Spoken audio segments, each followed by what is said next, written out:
I interrogated a captured alien, and his explanation of the apocalypse left me terrified. Before we start, turn up your volume, lock your door, because what I'm about to tell you isn't just classified. It's the kind of truth that gets people disappeared. My name is Marcus Webb, Sergeant Marcus Webb, and 3 months ago, I interrogated something that wasn't human. Comment below if you're ready, because after this, you can't unhear it. I'm not gonna sit here and describe this like some movie script. This happened to me. And if you're hearing this recording, it means I'm either dead, disappeared, or they've finally decided the public needs to know. Either way, what I'm about to tell you will change everything you think you know about what's coming. So buckle up, because we're going deep, and there's no coming back from this. The phone rang at 2:34 a.m. on a Tuesday. Not my personal cell, the other one. The one I kept in a locked drawer in my garage, wrapped in aluminum foil like some paranoid prepper. I hadn't heard that phone ring in 7 years. 7 years since I'd left active duty. Since I'd walked away from the kind of work that doesn't get mentioned at dinner parties. My wife Jennifer stirred next to me when I bolted upright, my heart already hammering before I was fully awake. You know that feeling when your body knows something's wrong before your brain catches up? That's what hit me. I grabbed my robe and went downstairs, each step feeling heavier than the last. When I finally pulled that phone from the drawer, my hands were shaking. The screen just said, unknown, but I knew. Deep down, I knew. I answered without saying a word. The voice on the other end was mechanical, processed through some kind of scrambler that made it sound like gravel in a blender. But the words were crystal clear. Roswell Protocol. You have 6 hours. Groom Lake Auxiliary. Bring nothing. Then silence. Not a dial tone, not a click. Just silence like the line was still open, waiting for me to confirm. I said confirmed into that void and hung up. My hands were still shaking. Roswell Protocol. That was a code I'd only heard twice during my entire service. Once during training and once during a drill that turned out not to be a drill. It meant something had been recovered. Something alive. Something that needed specialized interrogation. And apparently, after 7 years in retirement, I was still on the list. Jennifer was awake when I came back upstairs. She was sitting up in bed, her arms wrapped around her knees, watching me with those eyes that had seen me through 3 tours and a dozen nightmares. She didn't ask where I was going. She knew better than that. But she asked the question she always asked. How long? I wanted to tell her the truth. Wanted to say I had no idea, that this could be 3 days or 3 months, or that I might not come back at all. Instead, I lied. Consulting job, weekend at most. Some new recruits need training on advanced interrogation techniques. She nodded slowly, not believing a word but loving me enough not to push.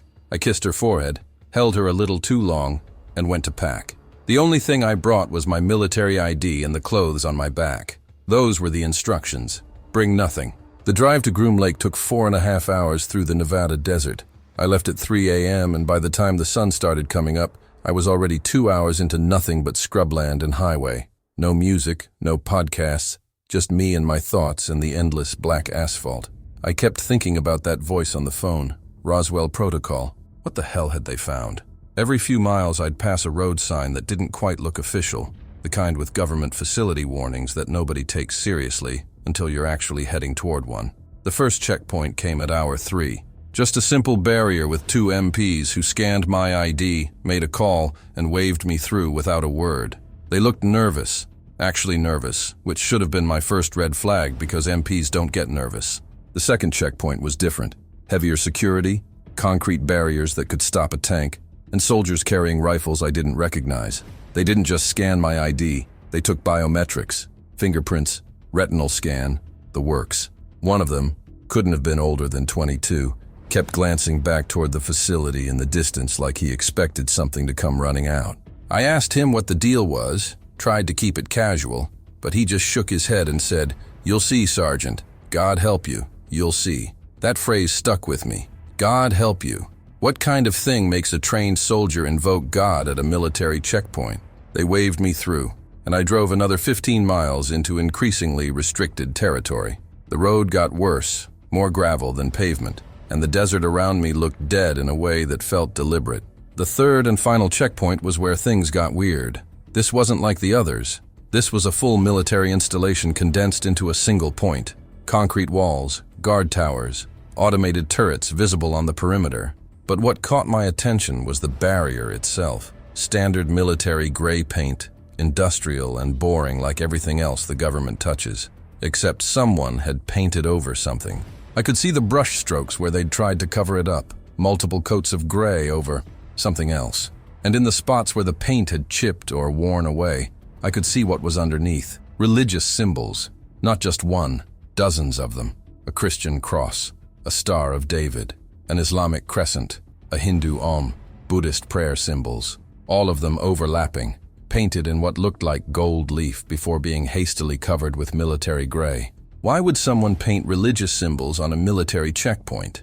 And more importantly, why would someone else desperately want to hide them? The guard at this checkpoint didn't ask for ID. He looked at me through the bulletproof glass like he was memorizing my face for a funeral. Then he just opened the gate. No words, no scan, nothing. Just a slow mechanical opening of the barrier and a gesture forward. I drove through, and in my rearview mirror, I watched him make the sign of the cross. A US soldier at a classified military facility, crossing himself like he'd just witnessed me drive toward my own execution.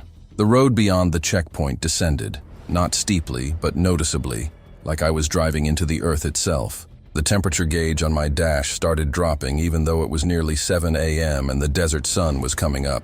70 degrees, 65, 60. It kept falling. When I finally reached the hangar, I understood why that soldier had crossed himself. There were 47 soldiers outside. I counted them while I sat in my car, trying to process what I was seeing. All of them armed with M4s, sidearms, the works. But here's the thing, they weren't in defensive positions. They weren't guarding the entrance or scanning the perimeter. They were all facing the same direction, toward the hangar. Every single one of them had their backs to the outside world, and their weapons pointed at a building. Not guarding it from external threats, guarding the world from whatever was inside. Some of them were praying. I could see their lips moving, rosaries in their hands, prayer beads wrapped around their wrists. Others just stared with the 1,000-yard stare I'd seen on men who'd watched their friends die. And that's when I heard it for the first time. A sound that wasn't a voice, wasn't a scream, wasn't anything I could compare to something I'd heard before. Imagine the sound of microphone feedback, but organic, wet, like reality itself was bending. Frequencies that shouldn't exist all happening at once. It came from inside the hangar, muffled by concrete and steel, but still somehow clear enough to make my teeth ache. The soldiers heard it too. I watched 3 of them flinch. One crossed himself again. Another tightened his grip on his rifle. The sound lasted maybe 5 seconds, then stopped as abruptly as it started. The silence that followed was somehow worse. I sat in my car for what felt like an hour, but was probably only 2 minutes, my hand on the door handle, every instinct I had screaming at me to turn around and drive away. But I didn't, because whatever was in that hangar, they'd called me specifically, after 7 years. And deep down, in a place I didn't want to acknowledge, I knew this moment had been coming since Kandahar, since the day I died and came back. This was always where I was heading. I just didn't know it until now. I opened the car door and stepped into the cold Nevada morning. One of the soldiers, a captain by his insignia, approached me with a manila folder. He didn't salute, didn't introduce himself, just handed me the folder and said 6 words that I'll never forget. "It's been waiting for you, Sergeant." Not, "We've been waiting." Not, "The subject is ready." It has been waiting. For me, specifically. I opened the folder right there in the parking lot. Inside was a single photograph, grainy, taken through what looked like thermal imaging. A figure, roughly humanoid, 7 feet tall, maybe more. And in the bottom right corner, someone had written in red ink, Revelations 12:9. And the great dragon was cast out, that old serpent, called the devil, and Satan, which deceiveth the whole world. He was cast out into the earth, and his angels were cast out with him. I looked up at the captain, the question obvious on my face. He just pointed toward the hangar entrance and walked away. I was on my own. Whatever was in there, I was about to meet it face to face. You ever walk into a room and feel like you just made the biggest mistake of your life? That's what hit me when those hangar doors opened. Not fear exactly. I've been afraid before, plenty of times. Afghanistan taught me what fear tastes like, what it does to your body when bullets start flying. But this was different. This was wrongness. Like every cell in my body was screaming that I'd just crossed a threshold I could never uncross. The doors were massive, reinforced steel that had to be 3 feet thick, and they opened with this hydraulic hiss that sounded almost biological. Inside was darkness, not the absence of light, but active darkness, like it was pushing back against the fluorescent overheads. I could see my breath even though we were indoors. The temperature gauge on the wall read -18 Fahrenheit, -18. In the middle of the Nevada desert, they were keeping it that cold on purpose. Colonel Hendricks was waiting for me just inside. I'd worked with him once before, back in 2017 on a black site interrogation in Poland. Good man, by the book, never lost his cool.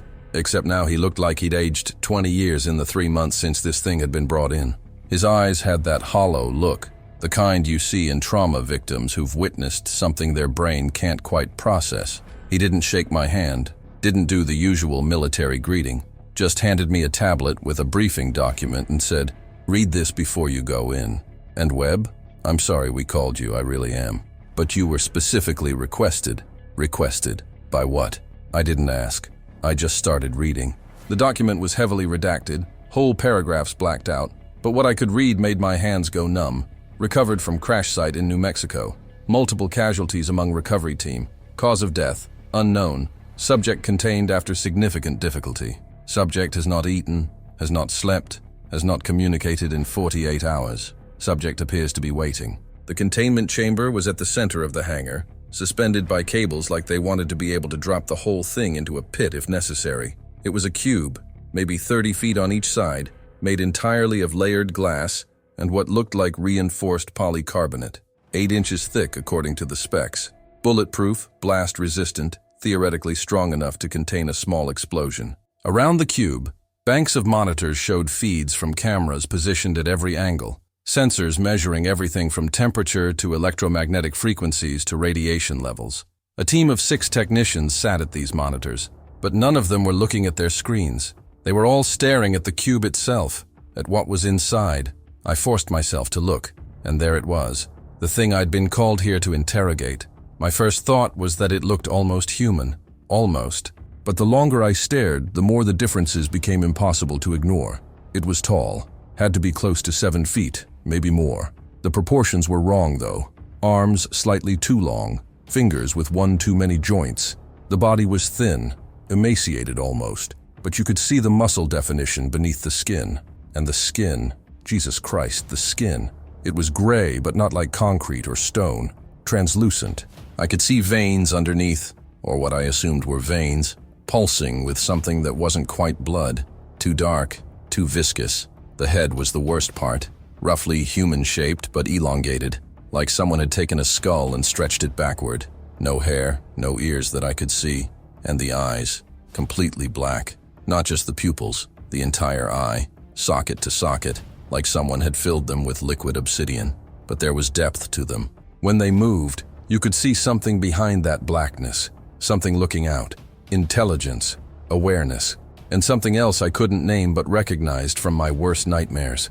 It was sitting cross-legged in the center of the chamber, and that's when I noticed what it was doing. Drawing, on the floor, with its own blood.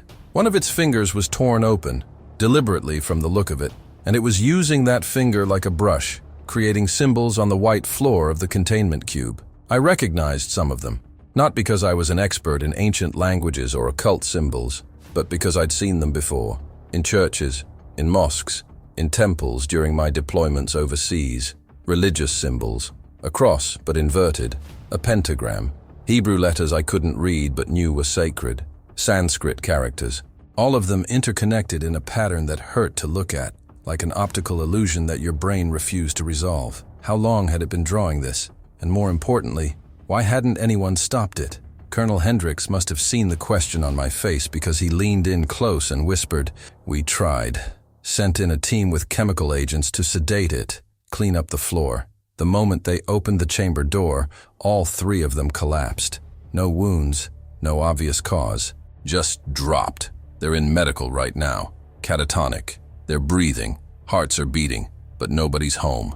Whatever it did to them, it did without moving, without making a sound. So now, we just watch and let it draw." I felt my stomach turn. This thing had put 3 trained soldiers into comas without touching them, and now they wanted me to sit across from it and have a conversation. Fantastic. Absolutely fantastic. But I'd signed up for this the moment I answered that phone call. No backing out now. The briefing took another 20 minutes. Hendricks walked me through the protocols, the safety measures, the panic codes if things went sideways. There was a button under the interrogation table, solid steel, bolted to the floor inside the cube. That would trigger an immediate lockdown. Seals, gas, the works. Then he told me the part that made everything else seem almost reasonable. 48 hours, Webb. It hasn't made a sound since we brought it in. Hasn't responded to verbal communication, written communication, sign language, nothing. We've had linguists, psychologists, even brought in a priest and an imam. Nothing. It just sits there and draws and stares. But then, yesterday, something changed. One of the techs mentioned your name during a shift change. Just mentioned it in passing, talking about when you'd arrive. And the thing, it smiled. First response we've gotten. So whatever you've got, whatever history you two have, it's been waiting for you specifically. I wanted to ask how the hell this thing could possibly know who I was. But I already knew Hendricks didn't have an answer. Nobody did. That's why I was here. So I just nodded, checked my watch, 0847 hours, and said, let's get this over with. They suited me up with a throat mic and an earpiece so the team could communicate with me if needed. No weapons. Protocol stated that nothing that could potentially be used as a weapon goes into the containment area. Made sense from a safety perspective. Made me feel naked from a survival perspective. They opened the outer door of the cube, and I stepped into an airlock chamber. The door sealed behind me with a hiss of pressure equalization. 20 seconds in the airlock while they cycled the atmosphere, pumping in the negative 18-degree air, making sure the inner door stayed locked until the outer was completely sealed. Then a green light, a buzz, and the inner door opened. The cold hit me like a physical force. Not just cold, wrong cold, the kind that seeps into your bones and makes them ache.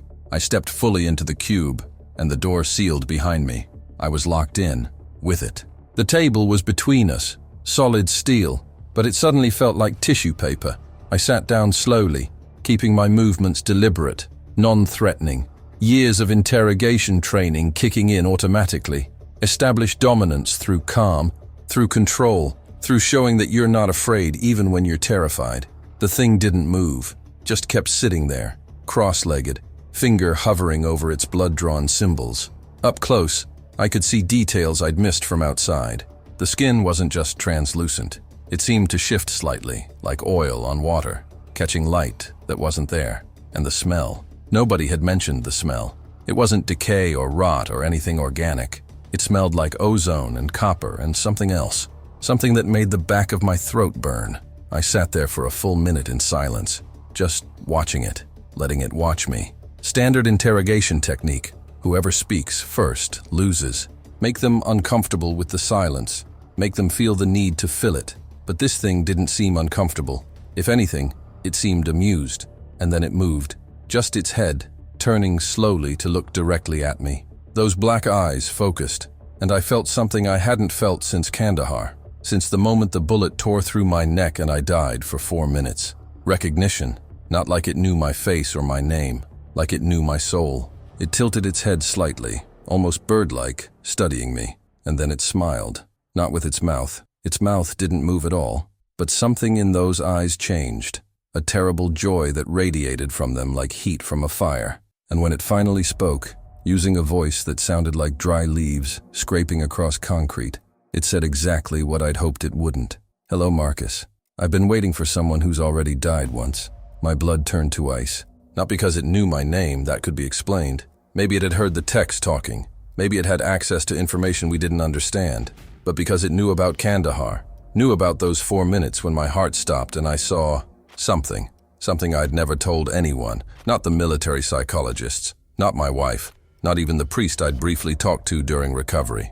It knew. And from the way it was looking at me, the way that smile seemed to grow in its eyes, it knew I knew it knew.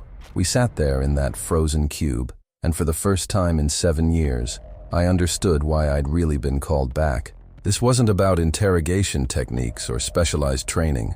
This thing had asked for me specifically because it had a message, and I was about to find out whether I'd survive hearing it. The smile in its eyes grew wider, and it lowered its bleeding finger back to the floor, adding one more symbol to its pattern.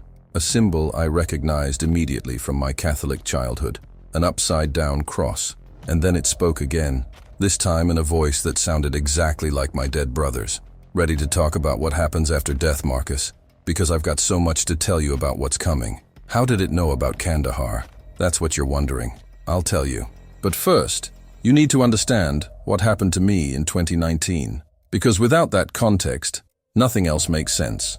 Without understanding what I saw during those 4 minutes when I was clinically dead, you won't understand why this thing terrified me in a way that no amount of military training could prepare me for.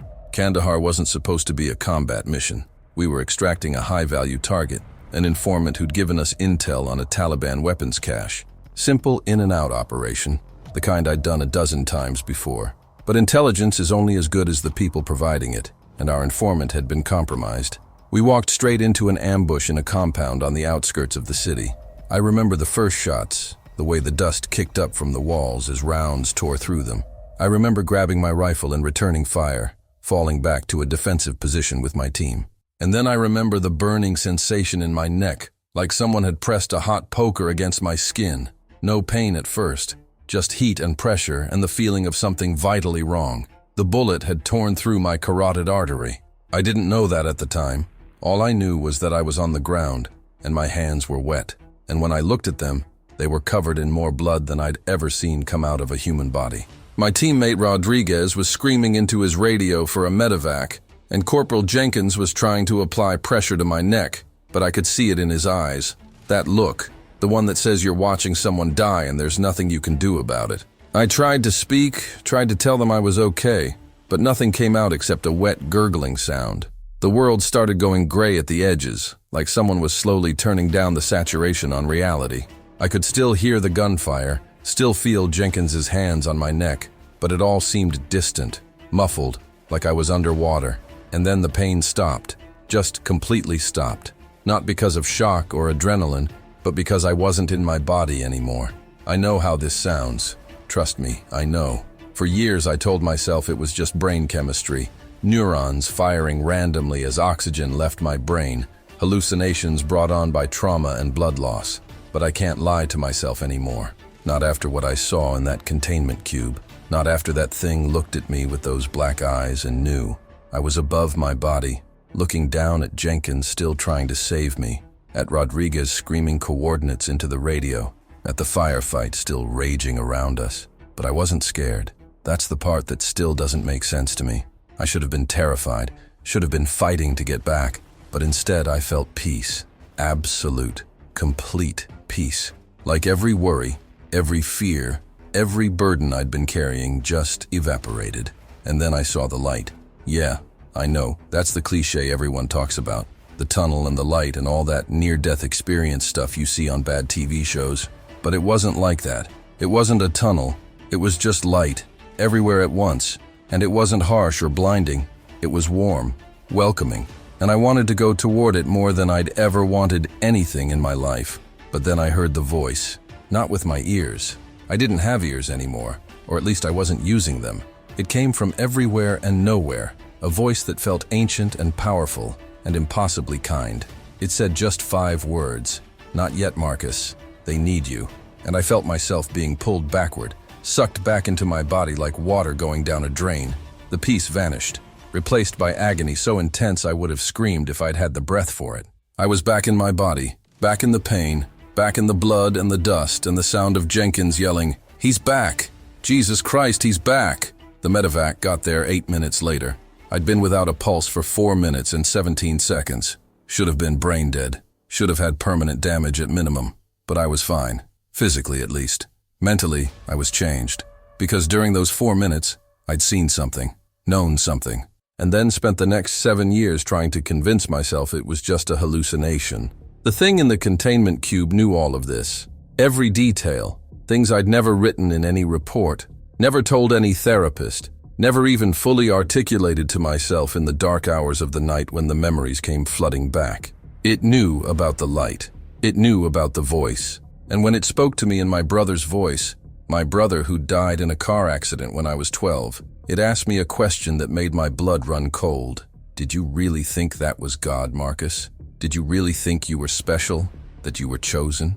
I wanted to look away from those black eyes, wanted to signal to Hendricks to pull me out, but I couldn't move. It was like being paralyzed, except I could feel everything, sense everything. I just couldn't make my body obey. The thing leaned forward slightly, its 2 long fingers spreading on the steel table, and I saw that the blood from its torn finger was still dripping, adding to the symbols on the floor.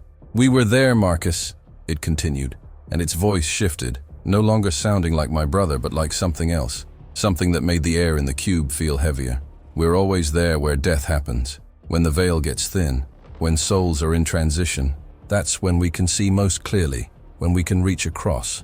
We watched you die in that compound, watched your soul start to separate, and we watched something else, something we can't touch, can't reach, can't corrupt, pull you back. Do you know why? I finally managed to find my voice, though it came out as barely a whisper. Why? The thing's smile grew wider, and for the first time I saw its teeth, too many of them, arranged in rows like a shark, each one needle sharp. Because you were going to need to know it was real, all of it.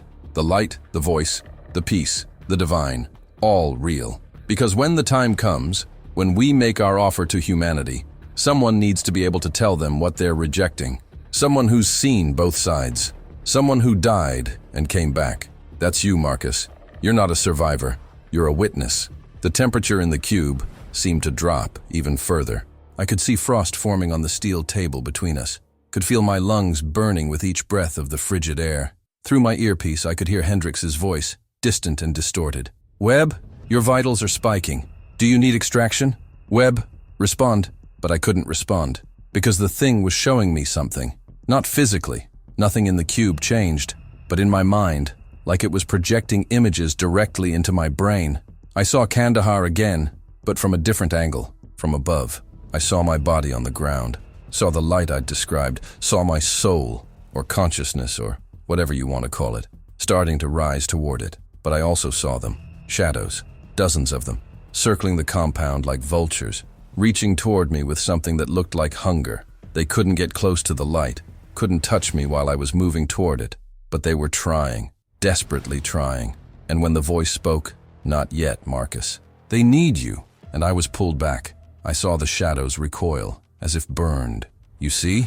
the thing said, and its voice now sounded almost sympathetic, almost kind, which was somehow worse than when it had been threatening. "We can't have you.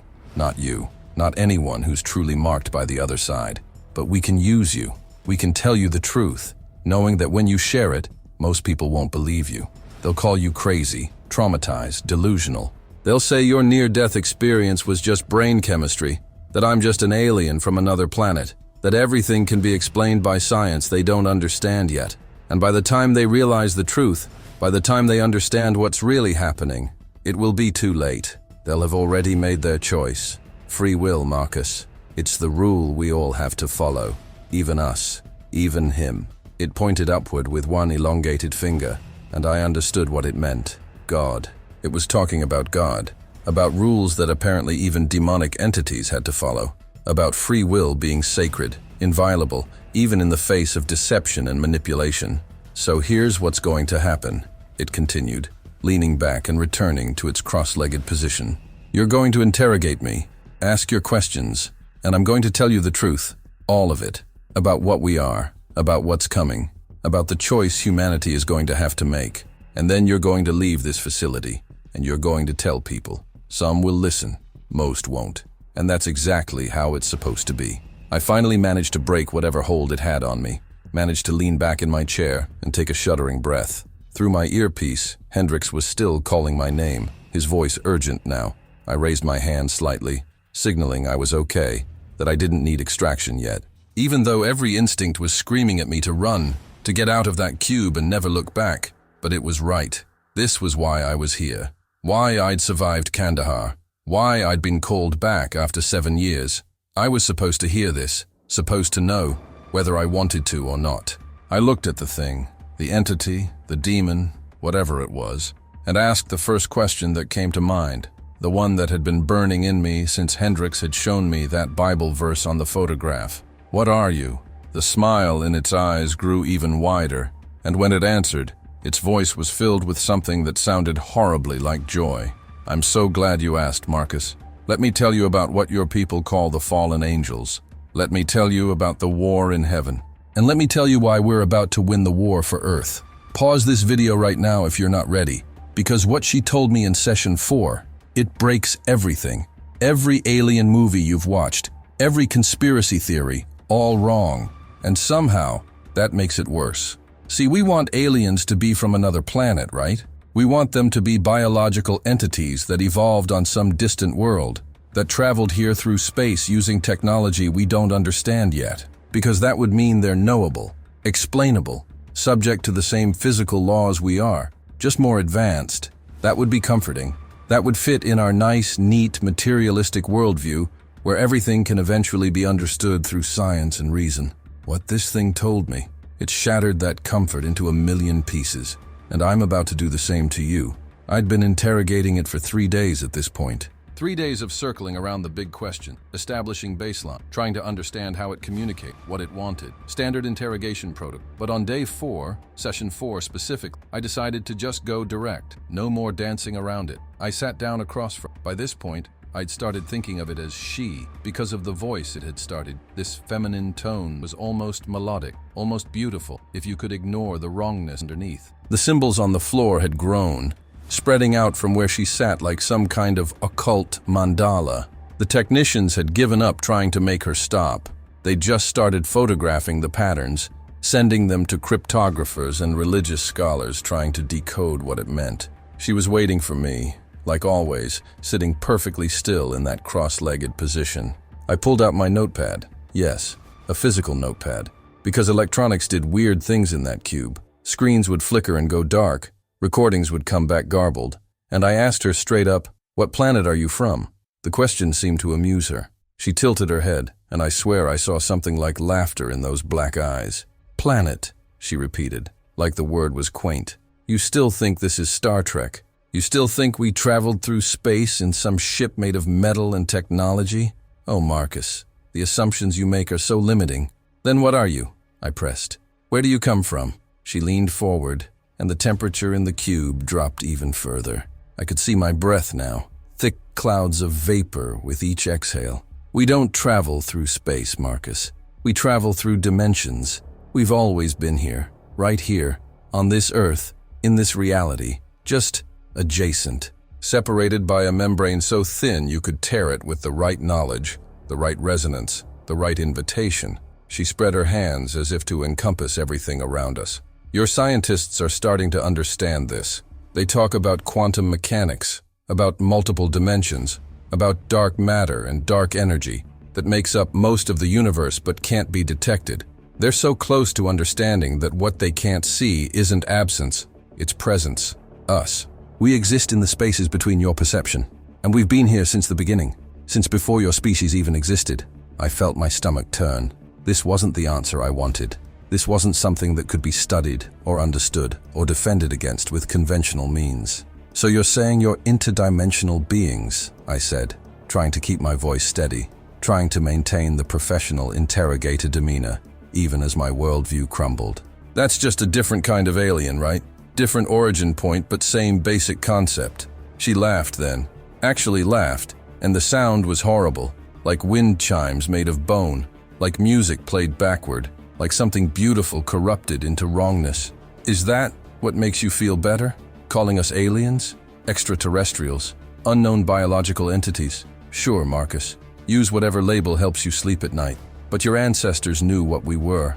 They knew us by name. They wrote about us in their holy books, carved warnings about us into temple walls, told stories about us around fires to frighten children into obedience. They called us angels, fallen angels, demons, jinn, the Watchers, the Nephilim's fathers. We've had 1,000 names across 1,000 cultures, but we've always been the same thing. The ones who fell, the ones who chose earth over heaven, the ones who wanted to be gods instead of servants." I felt my hand shaking as I wrote this down. The notepad was filling with words that should have sounded insane, should have gotten me discharged from any serious intelligence work, but I knew she was telling the truth. Don't ask me how I knew, I just did. The same way I'd known that the light in Kandahar was real, that the voice I'd heard was real. Some truths you just recognize. Prove it, I said, my voice barely above a whisper. Prove you're not just some biological entity with advanced technology. Prove you're what you say you are. She smiled, and it was the most terrifying expression I'd ever seen on any face, human or otherwise. Technology, she said, almost spitting the word. You want proof that this isn't technology? Watch. She raised one hand, palm up, and on the steel table between us, my pen started to move. Not roll. It was a cheap Bic pen, cylindrical, on a flat surface. It shouldn't have moved at all, but it did. It lifted, straight up into the air, rotating slowly, floating about 6 inches above the table. No strings, no magnets, no hidden supports, just impossible levitation. Through my earpiece I heard chaos. Hendricks shouting orders, technicians running scans, someone yelling about electromagnetic anomalies off the charts. But I couldn't look away from that pen, because as I watched, it started to change. The plastic casing cracked, split, fell away like a cocoon. The ink cartridge inside dissolved. The metal tip melted and reformed. In the span of maybe 10 seconds, that cheap pen transformed into something else entirely. A small silver cross, delicate and ornate, spinning slowly in the air. Then it transformed again, into a Star of David, then a crescent moon, then an Om symbol. Each one perfect, detailed, beautiful. Then they all melted together, and the whole thing just disappeared. Not fell, not dropped, disappeared, like it had never existed. The air where it had been shimmered for a moment, and I smelled ozone and something else, something that made my eyes water. That wasn't technology, she said quietly. That was will, intention, the imposition of consciousness onto matter. It's what your mystics call magic, what your saints call miracles. It's the same force we used to appear as pillars of fire, to part seas when permitted, to manifest in physical form when we choose. The only difference is the source of the power and the intention behind it. I was trying to process this, trying to reconcile what I'd just seen with any kind of rational explanation, when she continued. Your scientists will eventually figure this out, you know. They'll discover that consciousness affects reality at the quantum level. That observation changes outcomes. That intention can influence probability. They'll create technologies based on these principles. Brain-computer interfaces, consciousness-driven machines, thought-controlled systems. And they'll think they've discovered something new, something innovative. They'll never realize they're just rediscovering what we've always known, what we tried to teach humanity before we were cast down, the knowledge that got us expelled in the first place. She paused, and I saw something flicker across her face. Was it regret? Anger? Something ancient and complex that I couldn't begin to name. We wanted to elevate you, wanted to give you the knowledge to be like us, like him, but that wasn't the plan. The plan was for you to remain innocent, ignorant, obedient. So we were cast out, thrown down to earth, and we've been here ever since, waiting for our moment, our chance to prove we were right all along. So what is this then? I gestured around the containment cube, at the facility beyond. If you're so powerful, why let yourself be captured? Why sit here and talk to me? She leaned back, returning to her meditative pose. Because the time is coming, Marcus. The time when we stop hiding in the shadows, stop pretending to be figments of imagination or subjects of blurry photographs. The time when we reveal ourselves fully. But it has to be done right. Humanity has to be prepared, conditioned. They have to want us to reveal ourselves. And that requires work, groundwork, decades of preparation, UFO sightings that slowly increase in frequency and credibility, abduction experiences that plant ideas in the collective consciousness, government disclosures that move from denial to acknowledgement, pop culture that makes the idea of alien contact exciting rather than terrifying. We've been orchestrating this symphony for 70 years, Marcus, since Roswell, since we made our first agreement with your government, and now we're approaching the finale. She looked directly at me, and I felt like those black eyes were seeing through me, past me, into some future I couldn't perceive. I'm here because it's time for people like you to start understanding what's really happening. Time for the truth to start leaking out in ways that can be dismissed as crazy conspiracy theories but will plant seeds in minds. Time for witnesses. Because when we make our full appearance, when we offer humanity our solution to the chaos that's coming, we need some people to know what they're really choosing. Free will, remember? It has to be informed consent, even if the information is dismissed by most. That's the rule we all play by. I sat there in that frozen cube, watching this entity that claimed to be a fallen angel, watching the symbols on the floor pulse with faint light that shouldn't have been there, and I felt the weight of what she was telling me settle onto my shoulders like a physical burden. This wasn't about alien contact. This wasn't about advanced civilizations from distant stars. This was about spiritual warfare, about the oldest conflict in existence, the war between heaven and hell, between God and the fallen, playing out in a way that made it look like science fiction, made it look acceptable, explainable, manageable. You said you made an agreement with the government, I said, trying to focus on concrete details, trying to find some handhold in this avalanche of revelation. What kind of agreement? Her smile returned, and it was predatory now, triumphant. Now we're getting to the interesting part. Let me tell you about 1954, Marcus. Let me tell you about Eisenhower and what really happened at Edwards Air Force Base. Let me tell you about the deal that sold your species' soul for a handful of technological trinkets. And let me tell you why your government will help us when the time comes. Why they'll recommend you accept our offer. Why they'll call anyone who resists a threat to national security. She leaned forward one more time, and I could smell that burning copper scent that seemed to emanate from her. Because, Marcus, the conspiracy theorists, they're right. Your government doesn't work for you anymore. They work for us, and they have for 70 years. Everyone in the comments asking about alien abductions, gray aliens, cattle mutilations, all that X-Files stuff. Yeah, it's real. But the reason why is going to make you sick. Session 5 started differently than the others.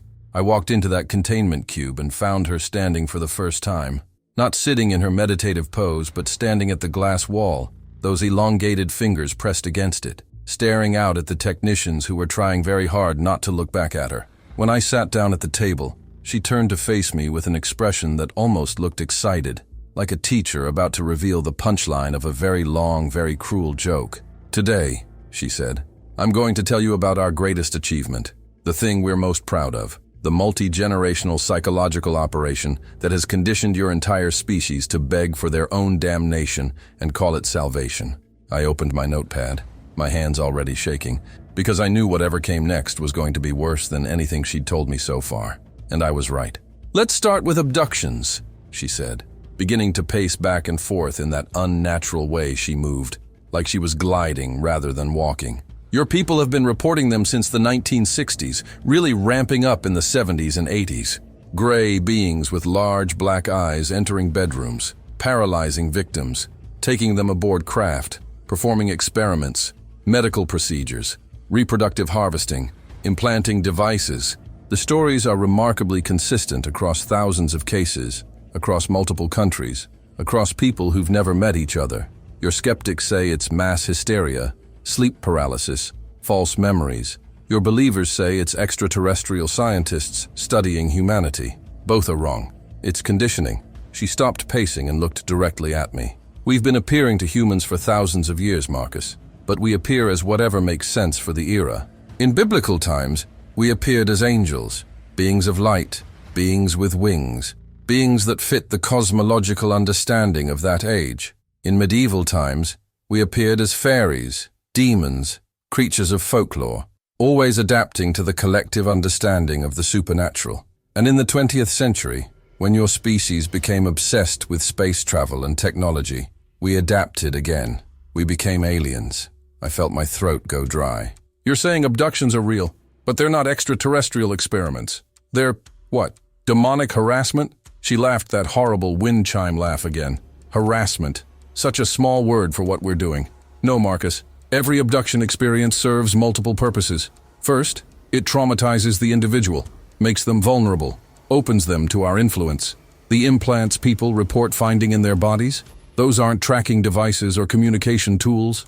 They're anchors, spiritual anchors. They allow us to find that person again, to whisper to them, to influence their thoughts and dreams even when we're not physically present. Second, it conditions them to associate otherworldly contact with medical procedures, with being helpless, with beings that are more advanced but not necessarily malevolent. We're training humanity to accept a specific narrative, that beings from elsewhere have been studying you, that they're interested in your evolution, that they might have even engineered you. She leaned against the wall, and I saw frost forming where her body touched the glass. And third, it spreads. One abductee tells their story, And even if people don't believe them, the idea enters the collective consciousness. It gets reinforced by movies, books, TV shows. The archetype becomes embedded. So when we finally reveal ourselves en masse, humanity won't be shocked into rejection. They'll be primed for acceptance. But why? I asked, my voice cracking.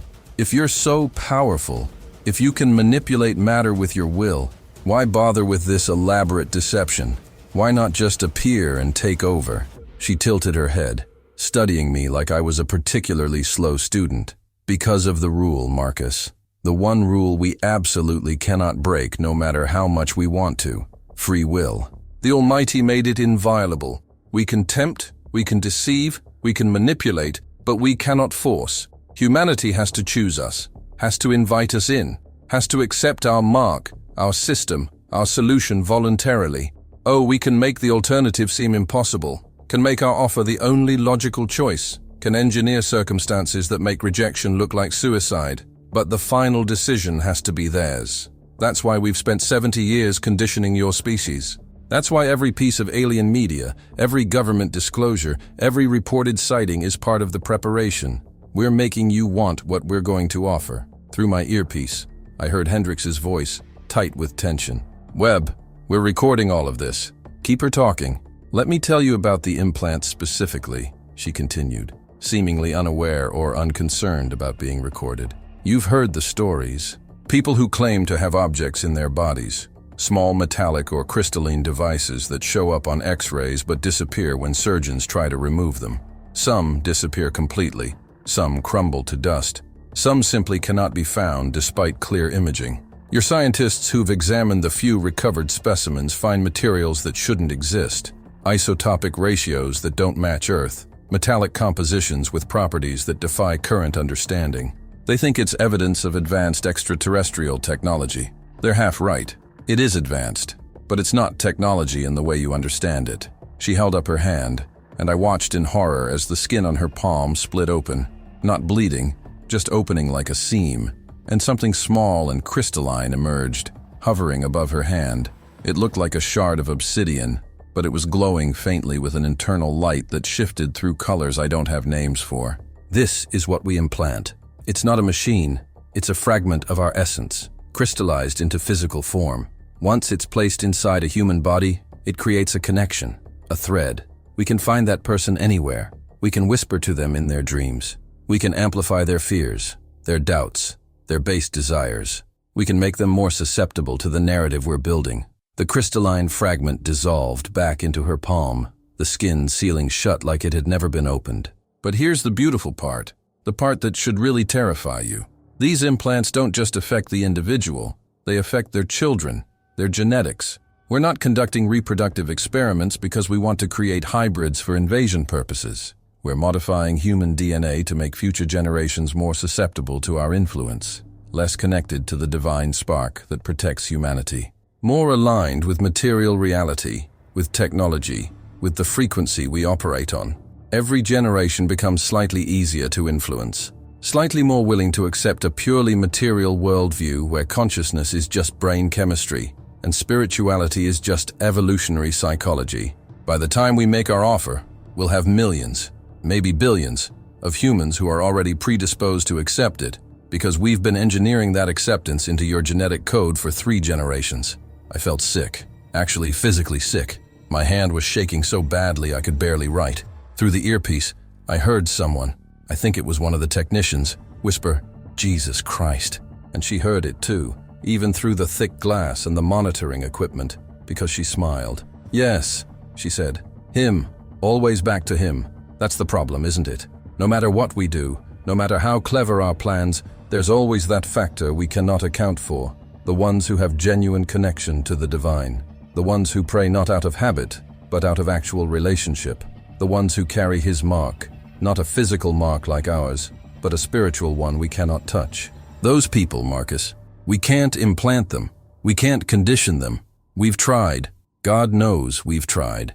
We've taken people of faith, strong faith, and attempted to anchor them. And every single time, the implant is rejected, not by their immune system, by something deeper, by whatever it is that connects a human soul to its creator. The implant will dissolve. or be expelled from the body, or simply fail to create the connection we need. Those people are immune to the most important part of our preparation. She began pacing again, and I could hear frustration in her voice for the first time.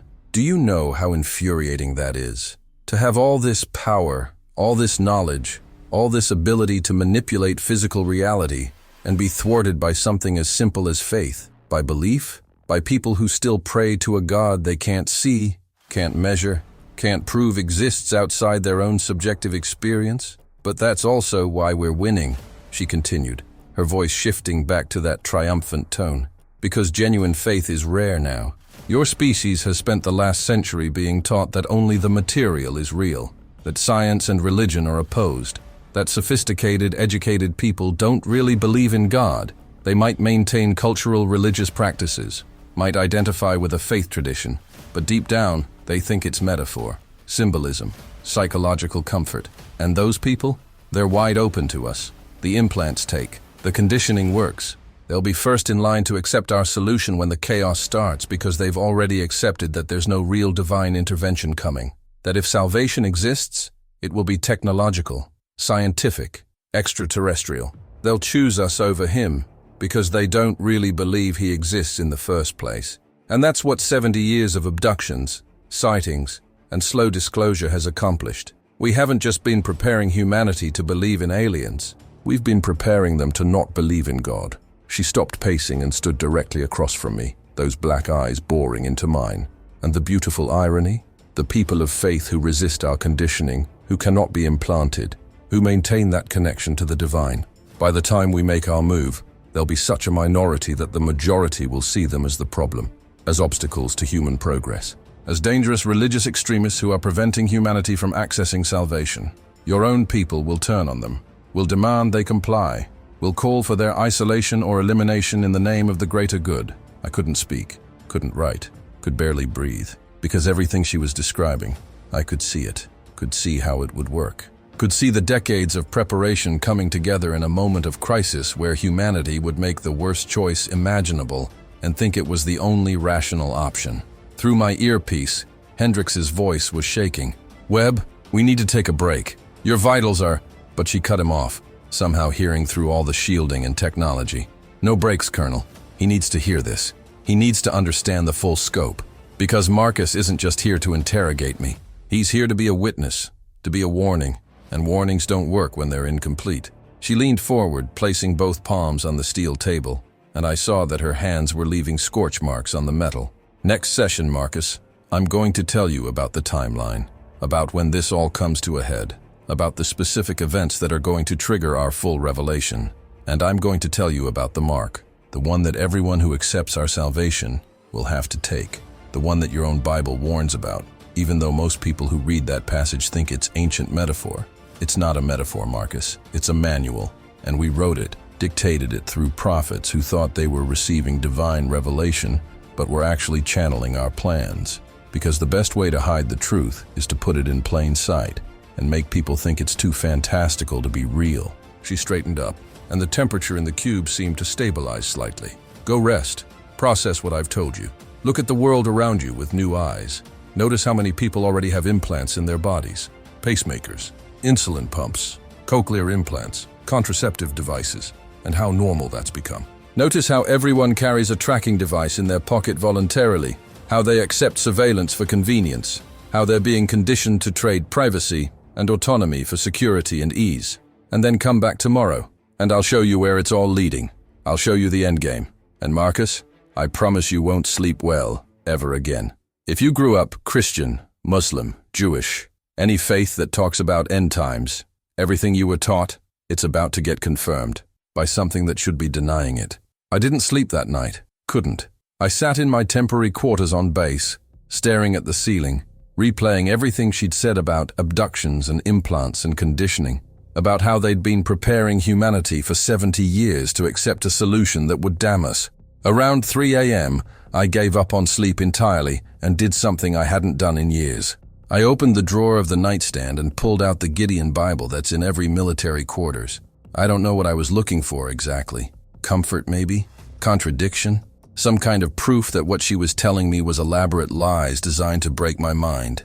I flipped through it randomly at first, then found myself drawn to the back, to Revelation, the Book of Prophecy, the book about the end of the world that I'd always dismissed as symbolic, metaphorical, the fever dreams of an exiled apostle. I read it all night, and by the time dawn broke, I understood why she'd been smiling. Every word of it was a blueprint. Session 6 started late. I'd requested the delay, told Hendricks I needed time to prepare, to formulate the right questions. Truth was, I needed time to build up the courage to go back in that cube, because I knew what I was going to do, and I knew it was against protocol. I was going to bring the Bible. They searched me before entry, like always. Standard procedure to make sure I wasn't bringing anything that could be used as a weapon. When they found the Bible in my jacket pocket, there was a discussion. Hendricks pulled me aside, asked what the hell I thought I was doing. "She's been talking about religious concepts," I said. "Fallen angels, divine rules, spiritual warfare. I want to see how she reacts to scripture. Test whether this is psychological manipulation or something else." It was a thin justification, and we both knew it. But Hendricks was desperate for any kind of breakthrough, any way to understand what we were dealing with. So he let me take it in. Biggest mistake I ever made. Or maybe the most important thing I ever did. I still can't decide which. When I entered the cube, she was waiting in her usual position, cross-legged on the floor, surrounded by her ever-expanding mandala of blood symbols. But this time, when she saw the Bible in my hand, her reaction was immediate and unmistakable. She smiled. Not the predatory smile I'd seen before. Not the amused smile when I asked stupid questions. This was something else. Something that looked almost like nostalgia. "Ah," she said softly. "You brought the manual. Good. This will make things easier." I sat down and placed the Bible on the table between us. Opened to Revelation chapter 12. The page detailed the war in heaven, the dragon and his angels fighting against Michael and his angels, the dragon being cast down to earth. I pushed the book toward her slightly and said, "If you're what you claim to be, a fallen angel, a demon, whatever, then this is about you, about your side losing. So why are you smiling?" She leaned forward, looking down at the text, and for a long moment she was silent. Then she began to speak, and her voice had changed, older, heavier, like she was quoting something from memory that went back thousands of years. "And there was war in heaven," she recited, not reading but remembering. "Michael and his angels fought against the dragon, and the dragon fought and his angels, and prevailed not. Neither was their place found any more in heaven. And the great dragon was cast out, that old serpent, called the devil, and Satan, which deceiveth the whole world. He was cast out into the earth, and his angels were cast out with him." She looked up at me, those black eyes reflecting the fluorescent lights overhead. "Yes, Marcus, that's us. That's the war we lost. We thought we could elevate ourselves, could become equal to the Most High, could prove that his plan for humanity was flawed. We were wrong. We were cast down. Thrown to earth like lightning falling from the sky. And we've been here ever since, bound to this planet, cut off from the higher realms, allowed to operate only within strict limitations." She traced one finger along the edge of the page, not quite touching it. "But here's what your teachers never explained properly. Here's the part they glossed over because it's too uncomfortable, too real. Being cast to earth didn't end the war. It just changed the battlefield. And the new battlefield is human souls. That's what this has always been about." I flipped through the pages, my hands shaking slightly, until I found chapter 13, the chapter about the beast, about the mark, about the number 666. "This part," I said, pointing to verses 16 through 18. "It talks about a mark on the right hand or forehead, without which no one can buy or sell. Everyone I grew up with said this was metaphor, symbolic oppression. But you're saying it's literal, aren't you?" She laughed, and the sound echoed strangely in the frozen cube. "Literal? Marcus, it's not just literal. It's specific.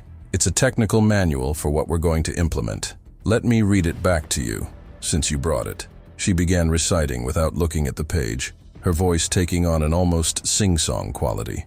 "And he causeth all, both small and great, rich and poor, free and bond, to receive a mark in their right hand or in their foreheads, and that no man might buy or sell, save he that had the mark, or the name of the beast, or the number of his name." She paused, looking at me with something that might have been pity. "Do you understand what that describes?" A global economic system that requires a specific identifier to participate in.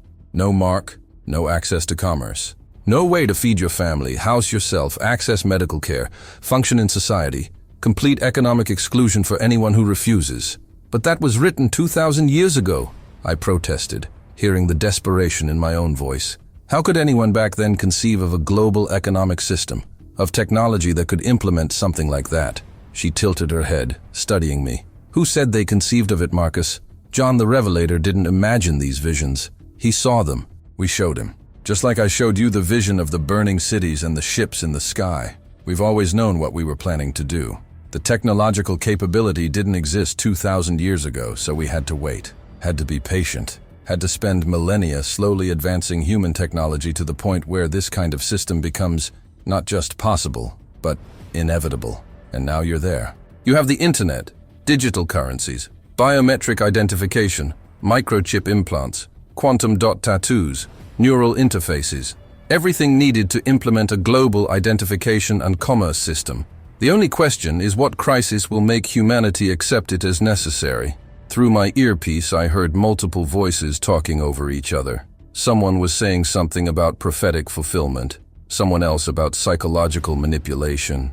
Hendricks was demanding they all shut up so we could hear clearly. I turned more pages, finding chapter 6.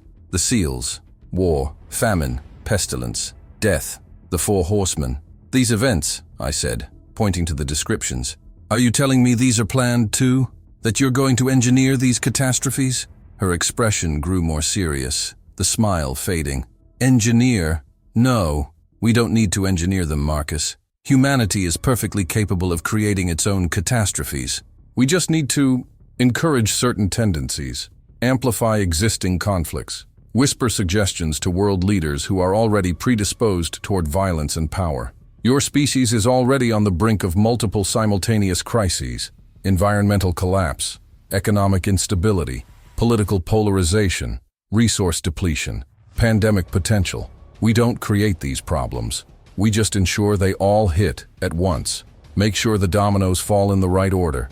And when they do, when the world is burning and people are desperate and terrified, that's when we appear. She gestured toward the ceiling, toward the sky beyond. That's when the ships come. That's when we make our broadcast to every screen, every device, every human consciousness simultaneously. That's when we say, we are your creators. We seeded life on this planet billions of years ago. We've been watching your evolution. We've been guiding you. And now we've returned to save you from yourselves. Present yourselves at the designated centers. Receive your mark of identification. Accept our technology. Join the new order. And we will end the suffering. And people will believe it, I said, feeling the weight of certainty settle in my chest. After decades of conditioning, of alien abduction stories, of government disclosures, of science fiction normalizing the concept, they'll believe you're extraterrestrials, advanced beings, saviors. She nodded slowly. Most will, yes. Because the alternative, that we're demons, that this is spiritual warfare, that the only real salvation requires faith in an invisible God, will sound insane by comparison. We'll have ships, technology, immediate visible solutions to immediate visible problems. We'll offer food for the hungry, medicine for the sick, safety for the terrified. And all we'll ask in return is a little mark, a little chip, a little integration with our systems. Is that really so much? Is faith in an unseen deity really preferable to tangible salvation you can touch and see? She leaned back, and I saw something flicker in her expression. Doubt? Regret? The beautiful irony is that your own scripture tells you exactly what we're doing, warns you in explicit detail. But we've spent centuries convincing humanity that these warnings are metaphor, that taking them literally is foolish fundamentalism, that sophisticated people know better than to believe in literal demons and literal apocalypse. So when it happens exactly as written, most people won't recognize it, because we've conditioned them to dismiss the very text that could save them. I sat there in that frozen cube, the Bible open in front of me, and felt the full weight of what she was revealing. This wasn't just a plan. It was a plan that had been announced, published, distributed to billions of people for 2 millennia, and would work anyway because we'd convinced ourselves it wasn't real. Why? I finally asked, my voice barely a whisper. Why tell me all this? Why reveal your entire strategy? If free will is so important, if humans have to choose, why give me information that could warn people? She stood up for the first time that session, walked to the glass wall, and pressed her palm against it. Where her hand touched, frost spread in intricate crystalline patterns. Because Marcus, even with all this information, most people won't believe you. They'll call you crazy, conspiracy theorist, religious fanatic. The few who do believe will be dismissed as fringe elements. And by the time everyone realizes it's true, the choice will already be upon them. The cities will already be burning. The ships will already be hovering. The economic system will already be collapsing. And in that moment of terror and desperation, what sounds more rational? Accepting help from beings with visible technology and clear solutions? Or trusting in a God you can't see based on ancient texts you've been taught not to take literally? She turned to face me, and I saw something in her eyes I hadn't seen before. Fear, actual fear. But here's what keeps me awake, Marcus. Here's the variable we can't fully account for. Those people who do have genuine faith, who do take the warnings literally, who do choose the invisible God over visible salvation. We can't touch them, can't mark them, can't force them to comply. And Scripture says they'll be protected, sealed, set apart. We can make their lives hell on earth, can turn society against them, can deny them access to everything. But we can't actually destroy them, not without permission. And that, she paused, and I heard genuine frustration in her. That terrifies us more than you can imagine. Because if even a remnant survives, if even a few choose faith over fear, then we haven't really won. We've just delayed our final defeat. What I'm about to describe, I didn't see with my eyes. She made me see it, forced it into my mind. And I can still see it when I close my eyes, every single night. Session 7 started normally and I walked into the cube, sat down at the table, opened my notepad. The Bible was still there from the previous session. They'd left it, maybe hoping it would provide some kind of protection or constraint on her behavior. Superstitious thinking from people who were running out of rational explanations. She was standing this time, facing away from me, staring at her blood symbols on the floor. They'd grown even more elaborate, covering almost the entire floor space now in patterns that hurt to look at directly. Geometries that seemed to shift when you weren't looking straight at them. She turned when she heard me sit down, and there was something different in her expression. Something almost eager. "Today," she said, "words aren't going to be enough. I can describe what's coming. I can tell you about the chaos and the ships and the mark. But you won't truly understand until you see it, until you experience it. So I'm going to show you." I felt my stomach drop. "Show me how." She walked toward the table, and I noticed the technicians outside the cube backing away from the glass, like they could sense something was about to happen.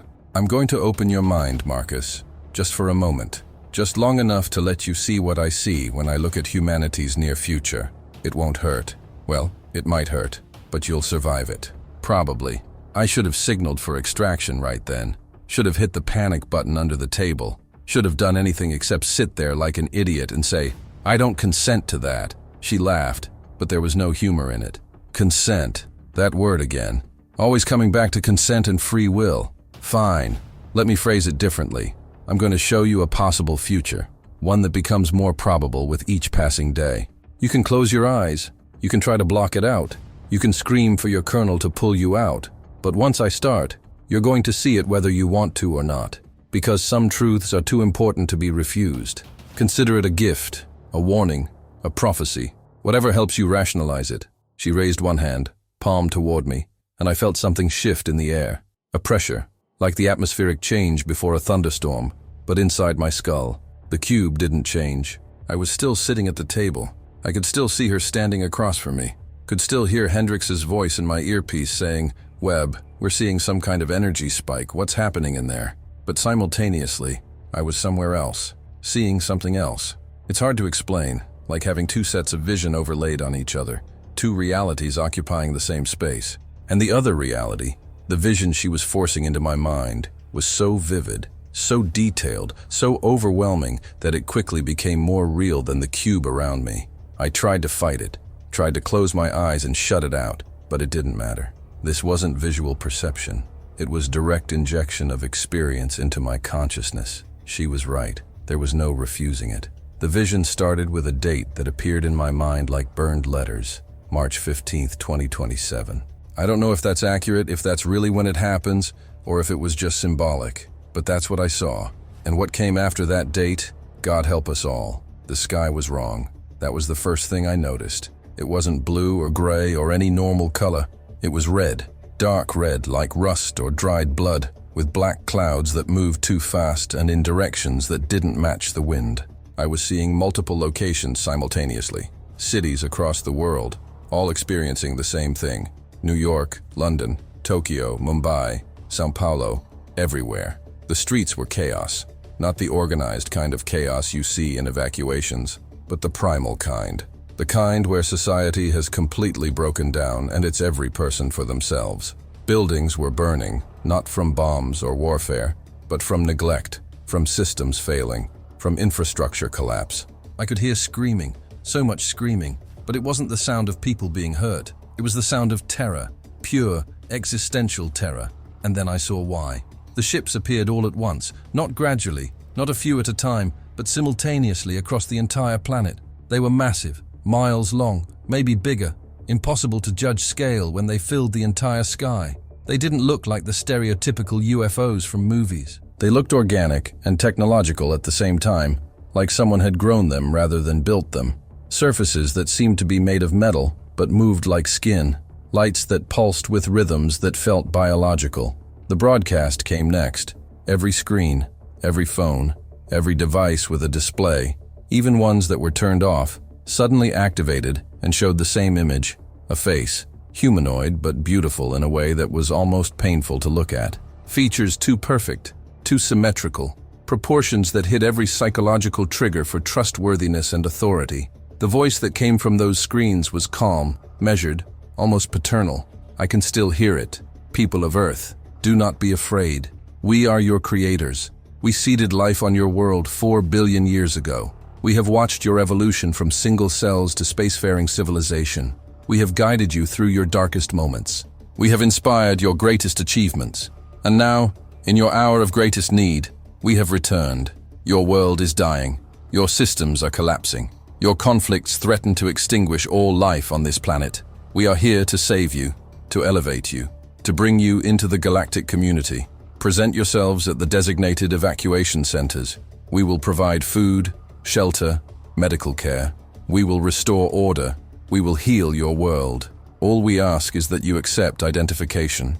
A simple mark, a connection to our network, so we can protect you, guide you, save you. This is not an invasion. This is a rescue. Choose life. Choose the future. Choose us. The vision shifted, and I was seeing the evacuation centers.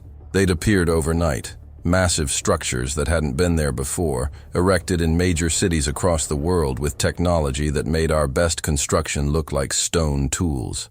And the lines. Oh God, the lines. People by the millions, stretching for miles, waiting to get in, waiting to be saved. Some were crying with relief. Others looked shell-shocked, traumatized by whatever had driven them there. Parents carrying children, elderly being helped by the young. Everyone desperate, everyone terrified, everyone willing to accept any solution that offered hope. And at the entrance to each center I saw them, the beings, the aliens. They looked mostly human, tall and beautiful like the face on the screens, but with that same quality of wrongness that made your instincts scream even while your rational mind tried to accept them. They were scanning people as they entered, some kind of device, maybe technological, maybe something else, that read something in them. And most people passed through fine, but occasionally, someone would be pulled aside, separated from the crowd. And I watched them being led away, and I knew, somehow I knew, that these were the ones who still had faith, the ones who carried that connection to the divine that she talked about, the ones who couldn't be marked.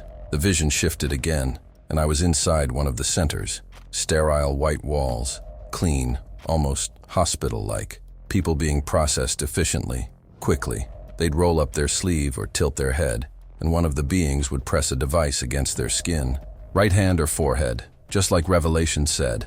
There was a flash of light, a moment of pain that made people flinch, and then it was done. A mark appeared where the device had touched, not visible to the naked eye in most cases, but I could see it in the vision.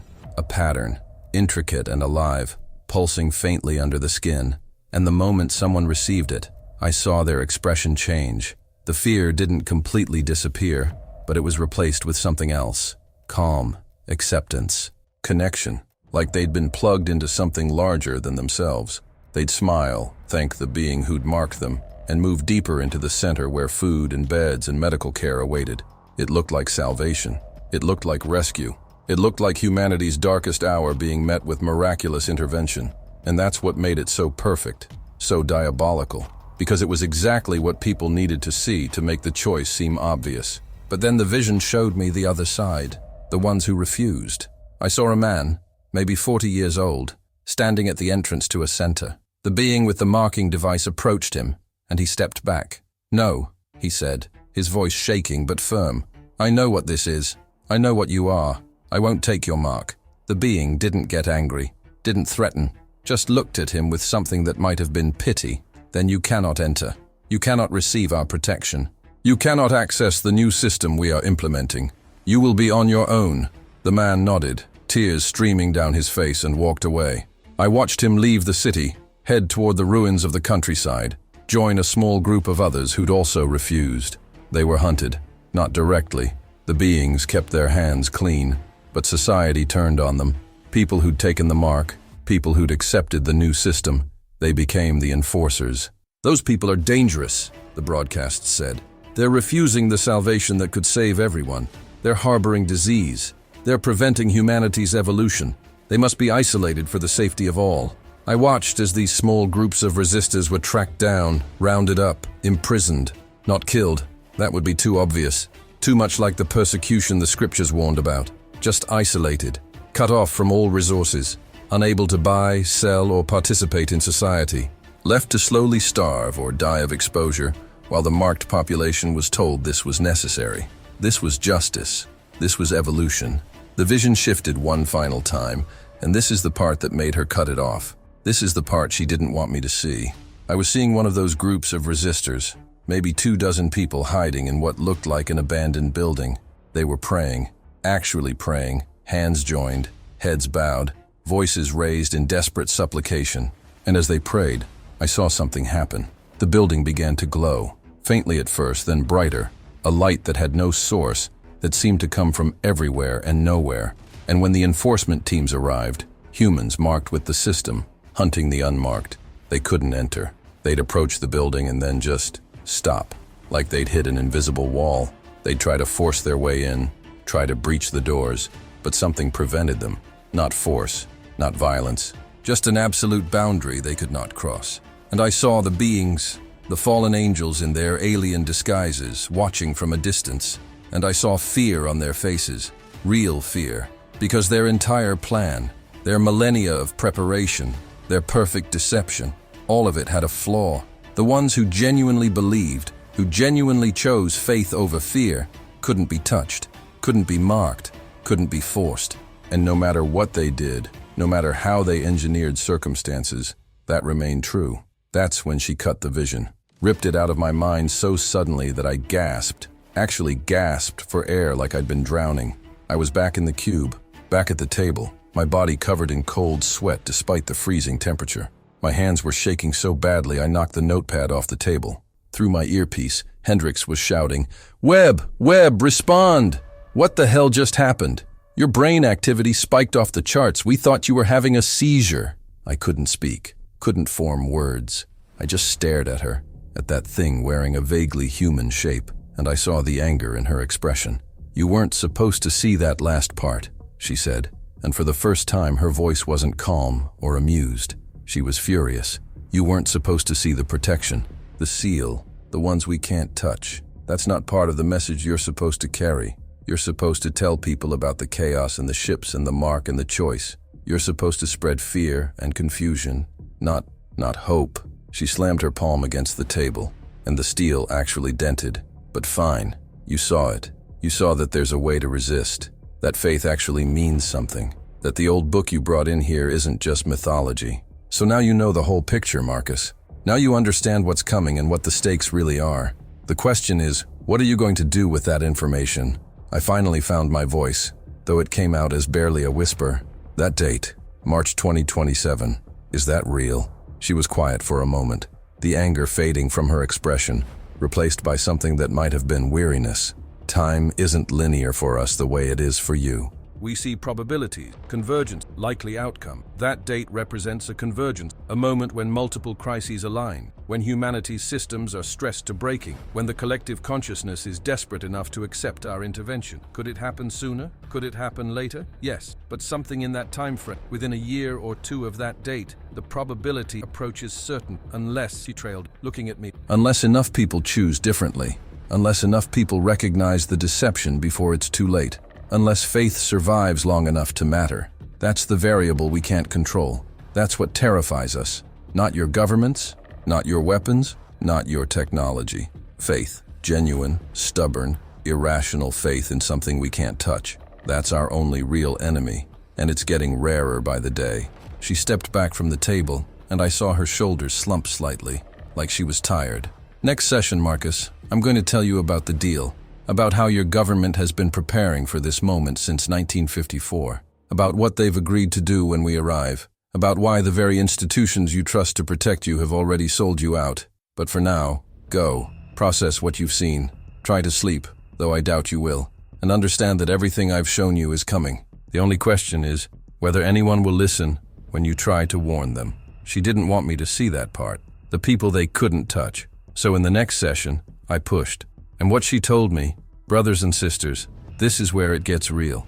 I spent the night after that vision in my quarters, unable to sleep, unable to eat, unable to do anything but replay what I'd seen over and over in my mind. The burning cities, the ships, the mark, but most of all, that last part. The part where people were praying and there was light and the enforcement teams couldn't enter. The part that had made her angry. The part that gave me something I hadn't felt in years. Hope. Not optimism, hope, real hope, the kind that exists even when circumstances are terrible. Because if what I'd seen was true, if there really was protection for those who chose faith over fear, then this wasn't a foregone conclusion. This wasn't inevitable damnation. There was a choice, a real choice, and one side of that choice had power that even these ancient, terrible beings couldn't overcome. So when I walked into that cube for session 8, I wasn't just going to ask questions. I was going to demand answers about the one thing she clearly didn't want to discuss, the thing that scared them. She was sitting in her usual position when I entered, but something was different. The symbols on the floor had changed. Some of them had been scratched out, erased, like she'd tried to remove them, and in their place were new symbols. These ones I recognized immediately. They were protective symbols, crosses, stars, crescents, the same religious imagery that had been painted under the military gray at that final checkpoint. She was drawing them herself, with her own blood, and when I sat down I could see her hand shaking slightly. She looked up at me, and for the first time since I'd met her, she looked uncertain, vulnerable even. "You're going to ask about them," she said before I could speak. "About the ones we can't touch, the sealed ones, the protected. I can see it in your eyes. That's what kept you awake. Not the horror of what's coming, but the hope that some will survive it." I pulled out my notepad, trying to maintain some semblance of professional interrogation protocol, even though we were way past that point. "Yes," I said simply. "Tell me about them. Tell me about the seal. Tell me why beings as powerful as you claim to be can't touch people who simply believe in God." She was quiet for a long moment, and I could hear the hum of the monitoring equipment outside the cube, the whisper of the ventilation system keeping the temperature at -18. Finally, she spoke, and her voice was different, quieter, almost defeated. "Do you know what the worst part of falling was, Marcus? It wasn't the pain of being cast out. It wasn't losing our place in the heavenly host. It wasn't even being bound to earth, trapped in this lower dimension. The worst part was understanding, truly understanding for the first time, what we'd given up, what we'd traded for pride and autonomy. We thought we were choosing freedom. We were actually choosing limitation." She gestured around the cube, at the symbols on the floor, at the whole situation. Before the fall, we existed in direct presence of the Source, the Almighty, the I Am. We were part of the divine order, connected to infinite power, infinite knowledge, infinite love. We took it for granted, thought we could be that ourselves, could become gods in our own right. So we rebelled. And the moment we chose separation, we understood what we'd lost, understood that we'd traded everything for nothing. "But what does that have to do with the seal?" I pressed. "With your inability to touch certain people?" She looked at me with those black eyes, and I saw something in them I'd never expected to see. envy. The seal isn't a physical mark, Marcus. It's a connection, the same connection we severed when we fell. The direct link between a human soul and the divine source. Most humans have it by default. They're created with it, born with that spark of the divine image inside them. But they don't activate it, don't maintain it. They live their entire lives, never once truly opening themselves to that connection, never genuinely surrendering to something greater than themselves. And those people, we can reach them, influence them, mark them, because even though they have the potential for connection, they've never actualized it. They're functionally disconnected even though the wiring is there. She paused, choosing her words carefully. But then there are the others. The ones who pray not out of habit but out of genuine relationship. The ones who've actually surrendered their will, their autonomy, their pride to something they can't see or measure or prove. The ones who've activated that connection through faith, through trust, through love for a God they'll never fully understand. Those people, she trailed off, and I saw her hand clench into a fist. We can't touch them, at all. I leaned forward, feeling my heart rate increase. This was it. This was the key. Why? Explain to me exactly why faith creates protection. She stood up and began pacing, her movements agitated. Because when that connection is active, when a human soul is genuinely linked to the divine source, they're no longer operating on just the physical plane. They're anchored in multiple dimensions simultaneously. Their consciousness exists here, yes, but it's also connected to the place we can no longer access.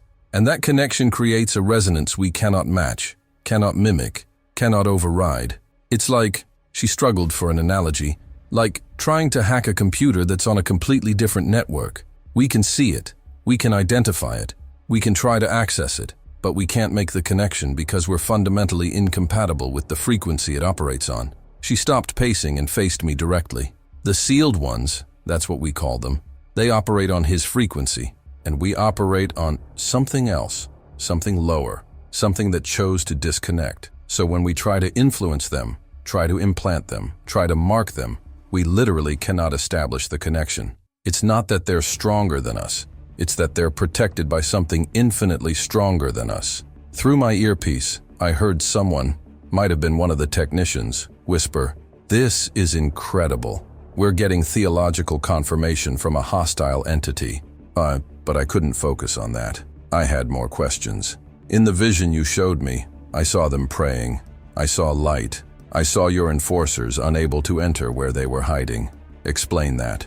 She resumed pacing, and I noticed that she was deliberately avoiding stepping on the protective symbols she'd drawn.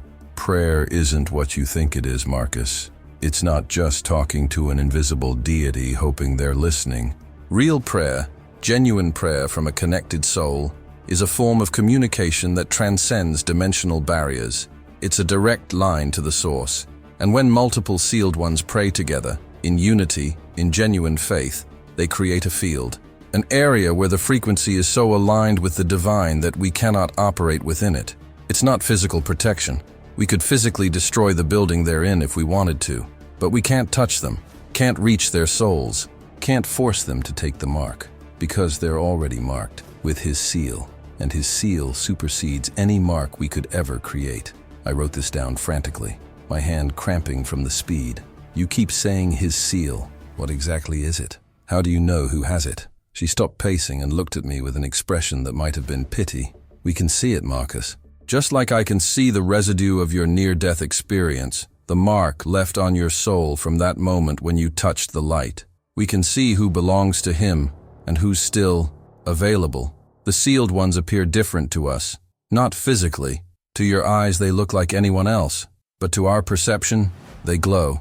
They have this light around them, inside them, that hurts to look at directly. It's the same light we used to exist within, back before the fall, the light of divine presence, and it's absolutely repulsive to us now. Not because it's evil or harmful, because it reminds us of everything we lost, everything we can never get back. She sat back down on the floor, and for the first time she looked diminished somehow, smaller.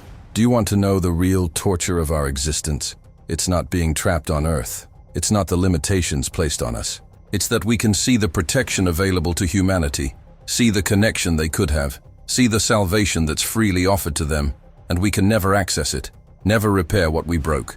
We made our choice, and it's permanent, irreversible. There's no redemption for us, no second chance, no forgiveness. We're locked into our rebellion forever. But you're still fighting, I said.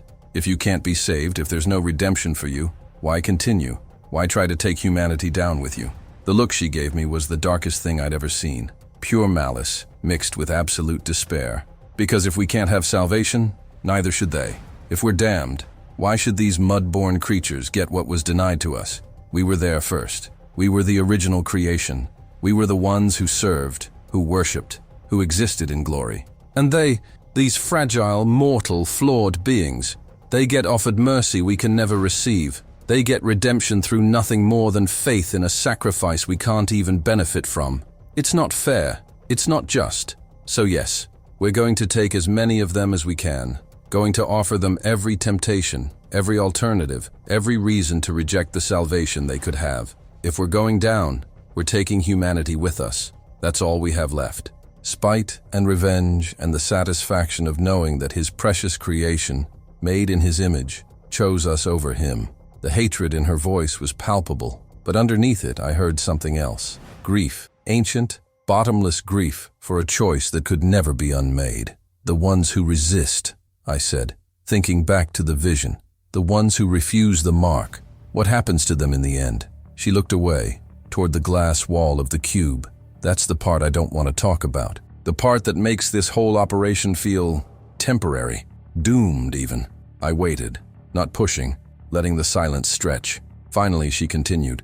Scripture says they'll be protected, that the sealed ones will go through tribulation but will not be destroyed, that they'll be persecuted but will survive, that at the end, when he returns, when the real invasion happens, not our pale imitation, they'll be vindicated, saved, elevated, given the very thing we lost. And we, she paused, her voice dropping to barely a whisper, we'll be bound, thrown into the abyss, locked away for 1,000 years while he restores what we corrupted. And then, after that 1,000 years, we'll be released one final time, make one last attempt to rebel, and be destroyed. Permanently. That's our future. That's what we're fighting to delay. Because as long as we're here, as long as we're operating, as long as we're corrupting and deceiving and marking, we're not in the abyss yet. We're not at the end yet. We still have time, even if that time is just prolonging the inevitable. I sat back in my chair, trying to process what she'd just revealed. This wasn't just spiritual warfare. This was the desperate thrashing of condemned beings trying to delay their sentence, trying to take as many souls as possible with them, not because it would change their fate, but because spite and revenge were all they had left. So the sealed ones, I said slowly, the ones who maintain faith, who refuse the mark, who pray and stay connected to God, they're guaranteed to survive this. She turned back to look at me, and I saw frustration flash across her face. Survive? Yes, in the ways that matter. Their souls are beyond our reach, but their bodies, their physical lives, those we can make hell on earth. We can't kill them directly. There are rules against that without permission, but we can engineer circumstances where they die naturally. Starvation, exposure, disease, persecution from other humans who we've marked and influenced. We can make their remaining time so miserable that death looks like relief. But here's the part that makes it all pointless. They don't break. The genuinely sealed ones, the ones with real faith, they endure, they suffer, and they pray, and they hold on to hope even when everything is terrible. And they die still believing, still connected, still sealed, and then they're beyond our reach forever. We lose. Every single sealed one that dies in faith is a defeat for us, a soul we'll never claim, a permanent loss. Then why do it? I asked, feeling anger rise in my chest. Why cause all this suffering if you know you're going to lose? If you know the sealed ones will survive and be saved, and you'll be destroyed? She smiled, but it was the saddest smile I'd ever seen. Because Marcus, the sealed ones are a minority, a small remnant. Most of humanity will choose the mark.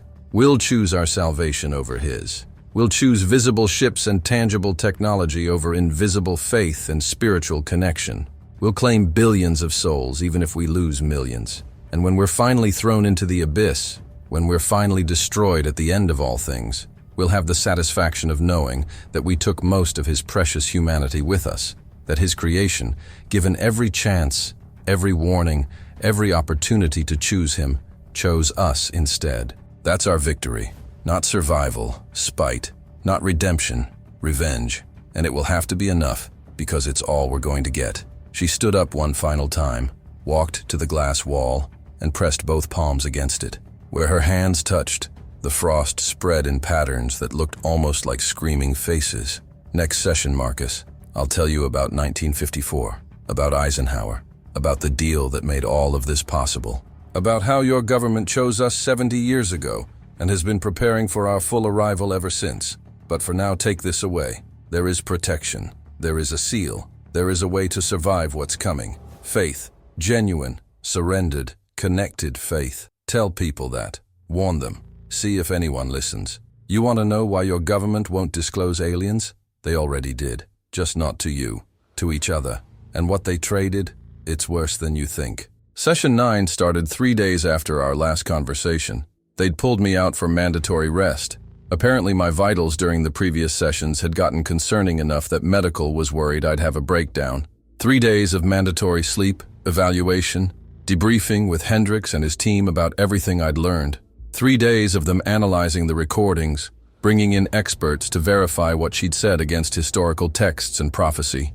3 days of me sitting in my quarters, staring at walls, trying to reconcile the fact that everything I thought I knew about reality was wrong, and trying to figure out how to warn people about what was coming when I knew most of them would call me insane. When I finally returned to the cube, she was different again. Not physically. She looked the same, sitting in that cross-legged position, surrounded by her symbols. But her demeanor had changed. She seemed resigned, like she'd made a decision about something during my absence. "Welcome back, Marcus," she said as I sat down. "I was wondering if they'd let you return or if you'd finally had enough. Most interrogators break by this point, start questioning their sanity, start wondering if we're just manipulating them psychologically, if all of this is elaborate deception designed to break them mentally." She tilted her head, studying me. "But you came back. Because you know it's true, don't you? You know because of Kandahar, because of what you saw when you died. You have that reference point we can't fake. So here you are, ready to learn more truths you'll wish you didn't know." I pulled out my notepad, noticed my hand was steadier than it had been in previous sessions. Maybe I was getting numb to the horror. Maybe I was just too far gone to feel fear anymore. "You promised to tell me about 1954, I said. "About Eisenhower, about the deal." She smiled, and it was the predatory smile I remembered from our first session. "Ah, yes. The founding agreement. The moment your government officially chose us over him. Let me tell you a story, Marcus. A story that's been classified above top secret for 70 years. A story your government has killed to keep quiet." February 20th, 1954. Edwards Air Force Base, California. President Dwight D. Eisenhower was on a vacation in Palm Springs. That's the official record. He disappeared for several hours that day. The press was told he had a dental emergency, that he'd chipped a tooth and needed to see a dentist. But that was a cover story. He was taken to Edwards, to a hangar not unlike this one, where he was introduced to us. Not me specifically. I wasn't part of that delegation, but others like me. We'd been preparing for that meeting for years, making select appearances to military personnel, letting ourselves be seen and tracked, building up to official contact. She paused, and I could hear the pride in her voice. We appeared to him as extraterrestrials, of course. Tall, humanoid, beautiful.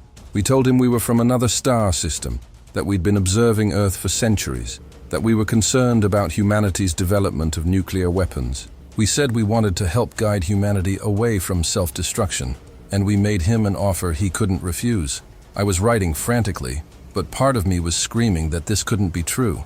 Eisenhower, the war hero, the president, he'd made a deal with demons disguised as aliens. The offer was simple, she continued. Technology in exchange for 3 things. First, access to underground facilities where we could operate without human interference. Bases where we could maintain our presence on Earth, where we could prepare for the next phase. Second, permission to conduct limited abduction experiences with human subjects. We told him it was for scientific study, for understanding human biology and psychology. He didn't know we were implanting anchors, preparing souls for eventual marking. Third, and most important, an agreement that when we made our full appearance, when we revealed ourselves to all of humanity, his government and its successors would support us, would present us as saviors. would help convince the population to accept our solution to whatever crisis was occurring at that time. She leaned forward, and I saw genuine amusement in her eyes. And what did we offer in return?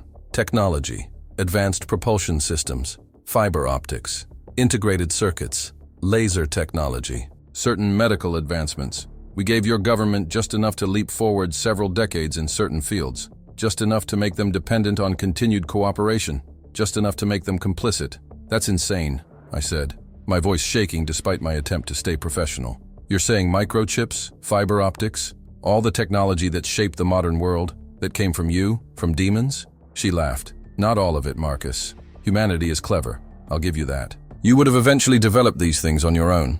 We just accelerated the timeline, gave you the breakthrough insights needed to skip decades of trial and error. And in doing so, we accomplished several goals.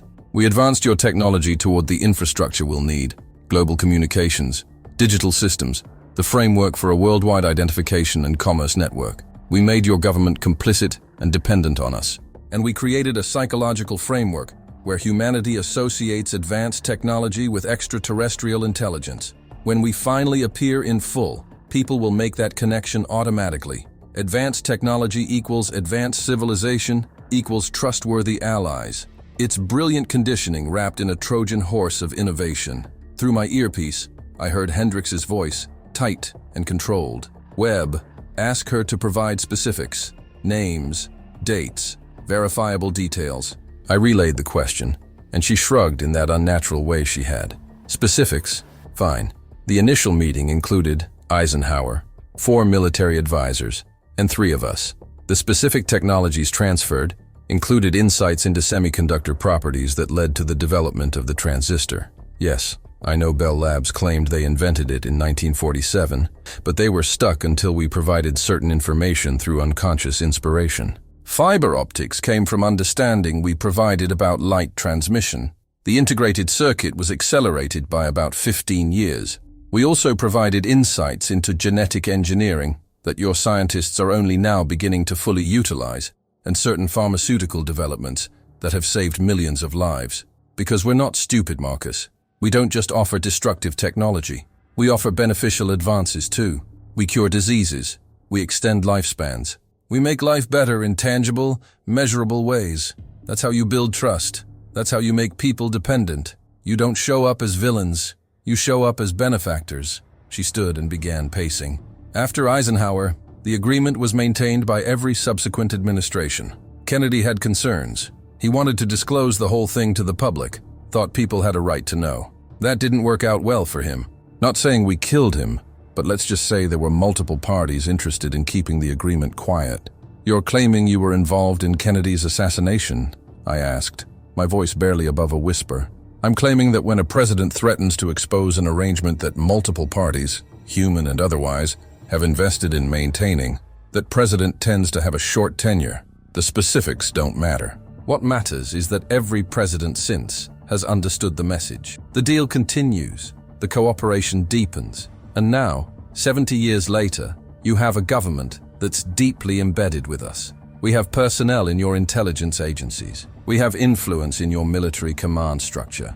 We have access to your most classified facilities, not through infiltration or invasion, but through agreement, through cooperation, through a deal signed by a man who thought he was protecting humanity from nuclear annihilation and instead sold you out to something far worse. She returned to her sitting position, and I noticed that the symbols on the floor had changed again.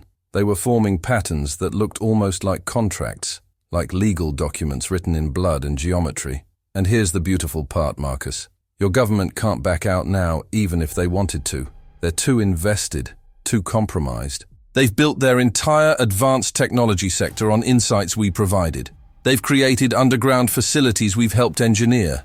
They've allowed abductions that have affected thousands, maybe millions of citizens. If they disclosed the truth now, if they admitted what they've done, the backlash would destroy them. So when you appear, I said slowly, working through the implications, when the ships come and you make your offer to humanity, our own government will support you. We'll tell people to accept the mark. We'll present you as saviors. She nodded, and I saw satisfaction in her expression. Exactly. The same institutions people trust to protect them, the military, intelligence agencies, the presidency itself, will be telling them that cooperation is not only safe, but necessary, that we're here to help, that resistance is foolish and dangerous, and most people will believe it because they trust their government, they trust authority, they trust the institutions that have kept them safe for generations. They won't know that those institutions made a deal with the devil 70 years ago and have been preparing for this moment ever since. Through my earpiece, chaos. Multiple voices talking over each other. Someone saying this was treason. Someone else saying it explained so much about classified programs they'd heard rumors about. Hendricks ordering everyone to shut up and stay focused, but I couldn't focus on them.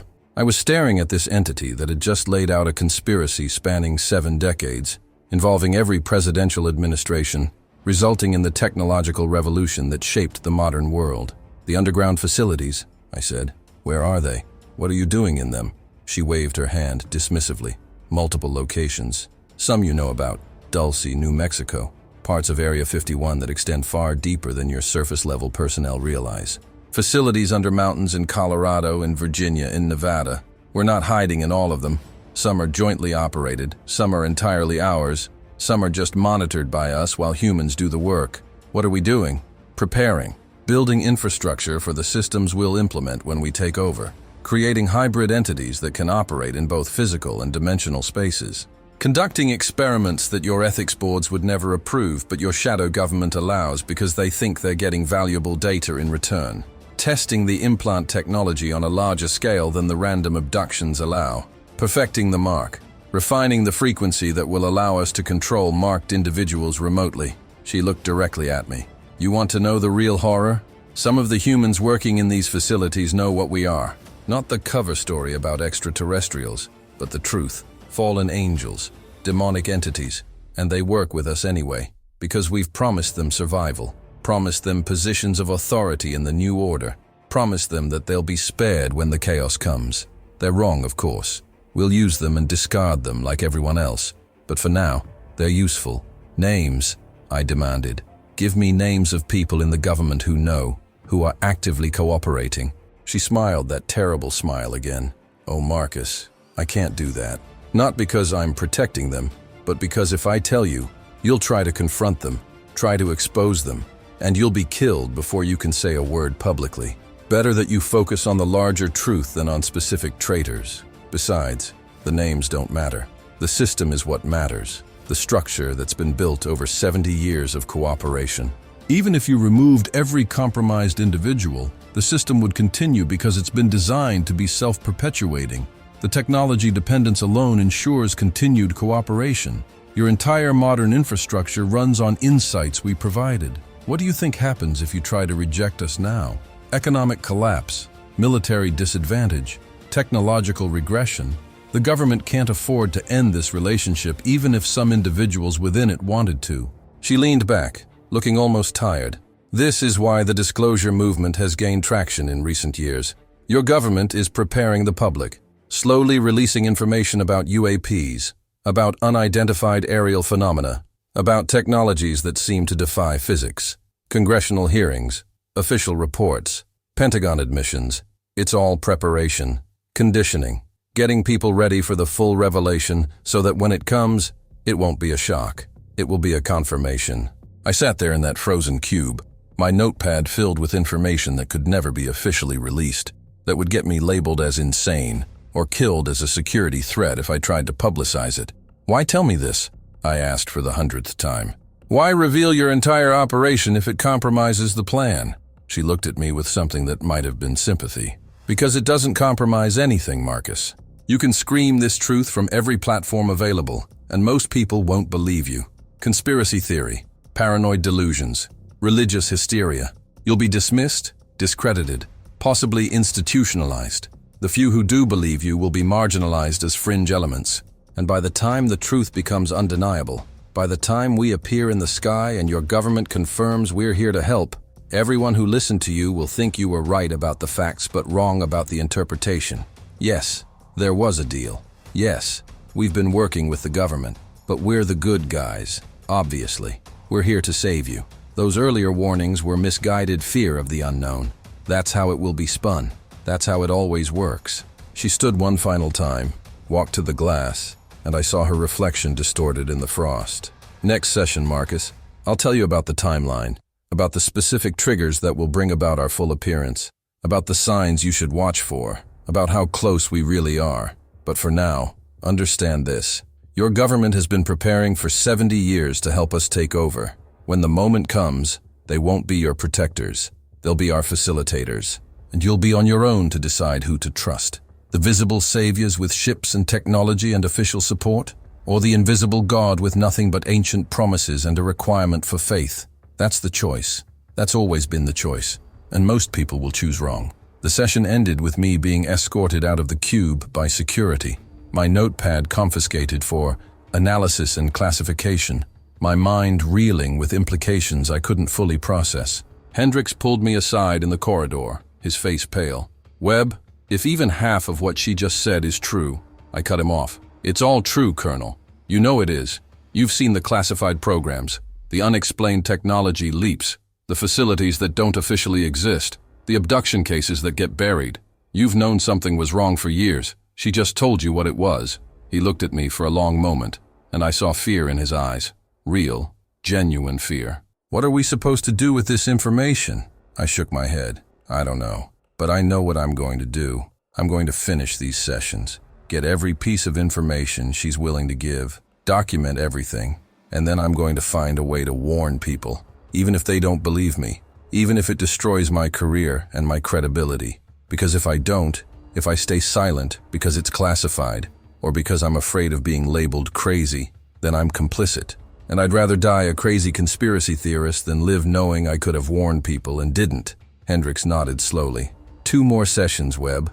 Then we're shutting this down. The information is becoming too sensitive, too destabilizing. Higher-ups are already talking about terminating the interrogation and transferring the subject to a deeper facility. You have 2 more chances to get whatever else she's willing to tell you. 2 more sessions. 2 more chances to learn the full truth. 2 more opportunities to hear things I'd wish I didn't know but needed to understand. I walked back to my quarters, and for the first time since Kandahar, I prayed. Not because I'd suddenly become religious again, but because after everything I'd heard, it was the only thing that made sense. If they were real, if their plan was this extensive, if the government had already chosen sides, then the only hope was that the other side, the one they couldn't touch, couldn't mark, couldn't control, was real too, and that his seal was stronger than their mark. It had to be, because if it wasn't, humanity was already lost.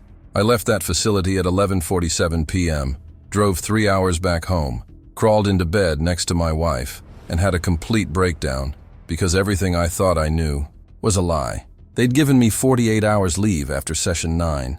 Mandatory psychological evaluation, they said. Standard procedure after exposure to sensitive intelligence, they said.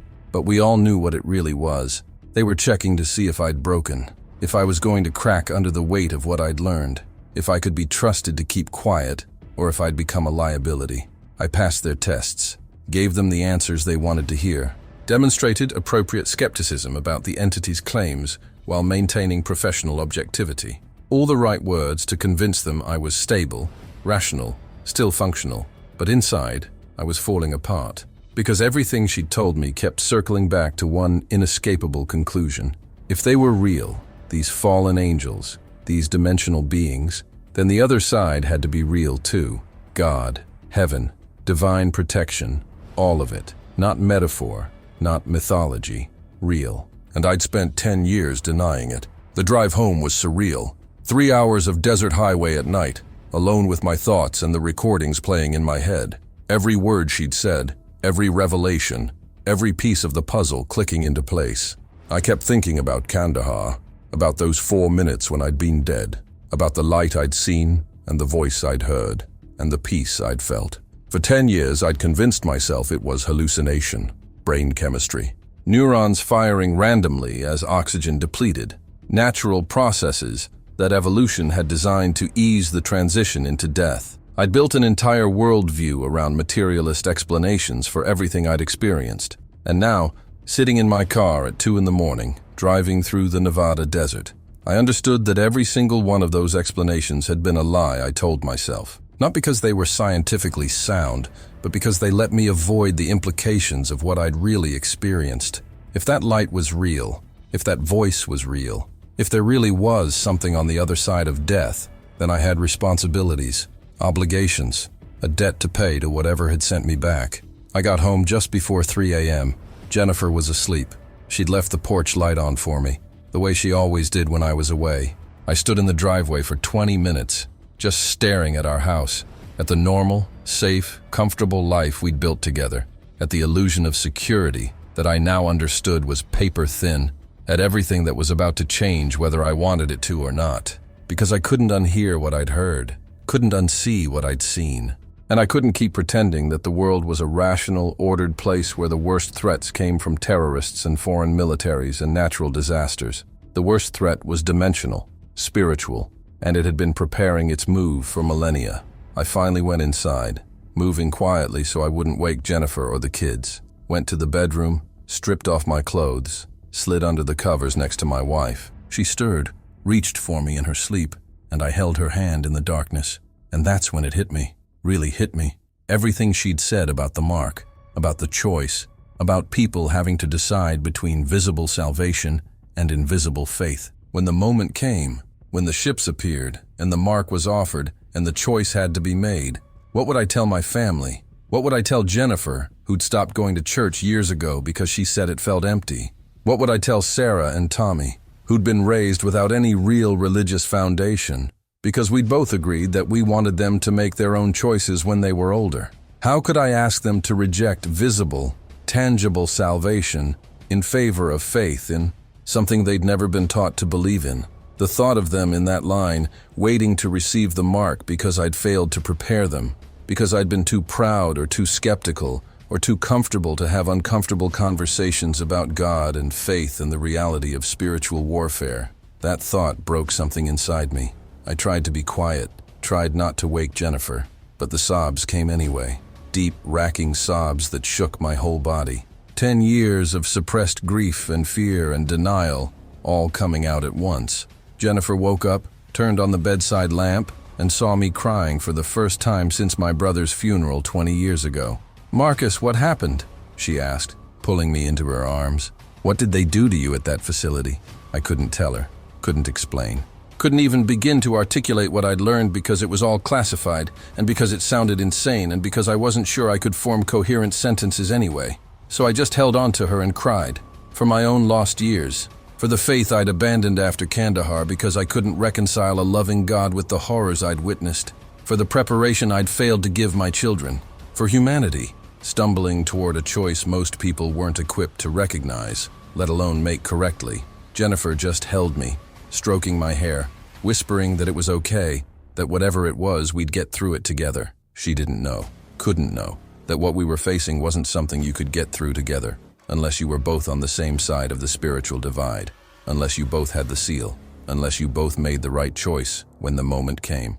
And I had no idea where she'd land on that choice, because we'd never talked about it. Never talked about faith or God, or the reality of the supernatural except in abstract intellectual terms that treated it all as interesting mythology rather than existential truth. I finally got control of myself around 4 a.m., told Jennifer I was fine, just exhausted from the assignment, dealing with stress and irregular sleep and classified material I couldn't discuss. She accepted the explanation because she'd been through this before with other deployments, other assignments. She went back to sleep, but I couldn't.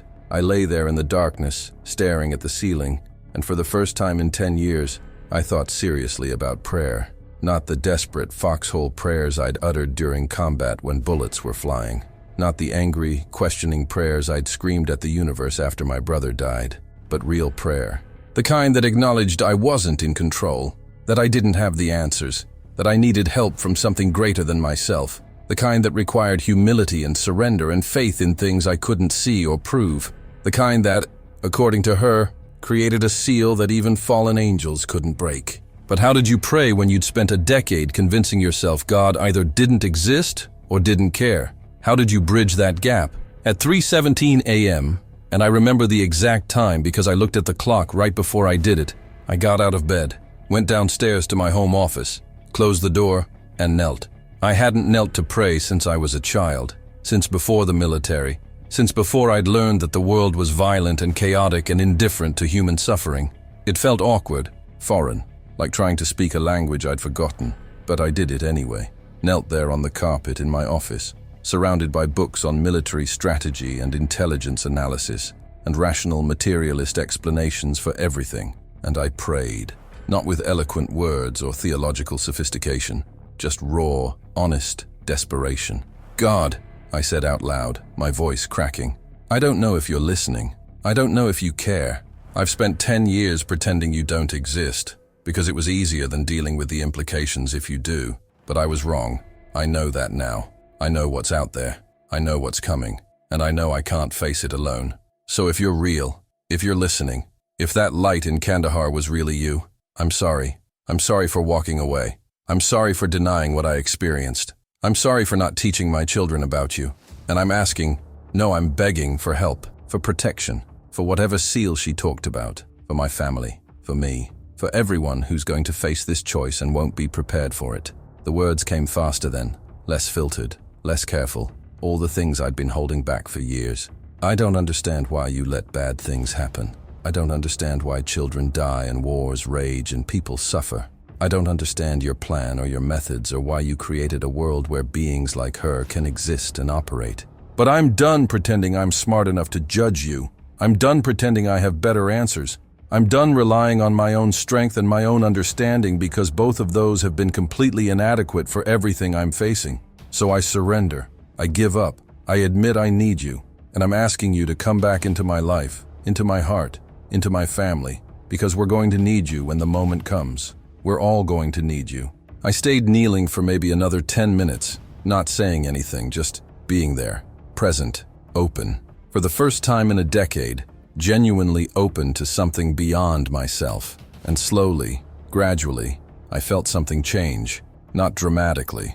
No bright lights or audible voices or miraculous signs, just a shift in the atmosphere of the room, a lightening of the weight on my chest, a sense of peace that had no rational explanation. It was the same peace I'd felt in Kandahar, the same peace I'd dismissed as brain chemistry, and this time I recognized it for what it was. Presence, divine presence, the connection she'd talked about, the seal that protected against their influence. I wasn't imagining it, wasn't hallucinating it, wasn't experiencing some kind of psychological placebo effect. It was real as the floor beneath my knees and the walls around me and the darkness outside my window. I stayed there a while longer, just experiencing it, letting it wash over me, letting it heal something that had been broken since Kandahar, maybe longer, maybe since my brother died and I decided God was either powerless or uncaring. I'd been wrong about that, catastrophically wrong. God wasn't absent. I'd just been looking in the wrong places, looking for him in explanations and theodicy and intellectual arguments when he was in the inexplicable peace, in the light that persisted through death, in the seal that demons couldn't break, in the still, small voice that said, "Not yet," when everything else said it was over. When I finally stood up, my knees aching from the hard floor, I felt different, lighter. Not because my circumstances had changed, they were still terrible. I still had classified information burning a hole in my conscience. I still knew what was coming and had no idea how to warn people effectively. But I felt anchored, grounded, like I'd reconnected to something fundamental that I'd been cut off from. I went back upstairs, slid back into bed next to Jennifer. She stirred again, and this time I whispered to her, even though she was mostly asleep, "I love you, and whatever comes, whatever happens, I'm going to protect you and the kids, all of you, no matter what it costs." She mumbled something affectionate and incoherent and went back to sleep, but I meant it. With everything in me, I meant it. Because I understood now what was really at stake. Not just physical survival or comfort or prosperity. Souls, eternal souls. The choice between the mark and the seal. Between visible salvation and invisible faith. Between them and him. And I'd already made my choice. Had made it kneeling on the floor of my office. Had made it when I'd finally surrendered my pride and my skepticism and my illusion of control. The next morning, I did something I hadn't done in years. I went to church, didn't tell Jennifer where I was going, just said I needed to clear my head, needed to drive around and think. Found a small Catholic church about 20 minutes from our house, slipped in during morning mass, sat in the back pew, watched the ritual unfold. It had seemed empty to me before, meaningless repetition. But now, seeing it with new eyes, understanding what was really at stake, it looked different, like armor, like preparation, like a community of people maintaining connection to something that demons couldn't touch. After the service, I stayed behind, waited until the church was empty except for the priest, an older man, maybe 70, with kind eyes and the weathered look of someone who'd seen enough to know that evil was real. I approached him hesitantly, not sure what I was going to say. "Father, I need to make a confession, but it's not going to be a normal confession. And I can't tell you everything because some of it is classified. But I need to talk to someone who understands that the spiritual realm is real, that demons are real, that what's coming is real." He looked at me for a long moment, studying my face, and I saw recognition in his eyes. Not recognition of me specifically, but recognition of the look I was wearing, the look of someone who'd seen behind the veil. "Come with me, son," he said quietly, leading me to the confessional. We sat, separated by the screen, and I told him what I could. Didn't mention the facility or the interrogation or the specific details she'd revealed. But I told him about losing my faith after trauma, about the near-death experience I'd denied, about recently encountering something that confirmed demons were real and had a plan, about realizing I'd wasted 10 years and left my family unprepared, about surrendering last night and feeling peace return, about not knowing what to do next, but knowing I had to do something. He listened without interrupting, and when I finished, he was quiet for a moment. Then he said something I'll never forget. "My son, you've been given a terrible gift. The gift of knowing what most people won't understand until it's too late. That knowledge is a burden, but it's also a responsibility. You've been sent back for a reason. Use that reason. Warn who you can. Protect your family. Maintain your connection to God through prayer and sacrament, and trust that He is stronger than whatever you've encountered, no matter how powerful it seemed." We talked for another hour. He gave me guidance on how to pray, how to maintain spiritual protection, how to begin teaching my children without terrifying them. He gave me his personal number and told me to call any time, day or night, if I needed spiritual counsel. And before I left, he prayed over me. Not a quiet, mumbled prayer, but a powerful invocation of protection. Binding prayer, he called it. Asking God to seal me, to protect me, to give me strength for what was coming. I felt it again. That peace, that presence, that sense of connection, the seal. It was real as anything I'd ever experienced. When I left that church, I knew what I had to do.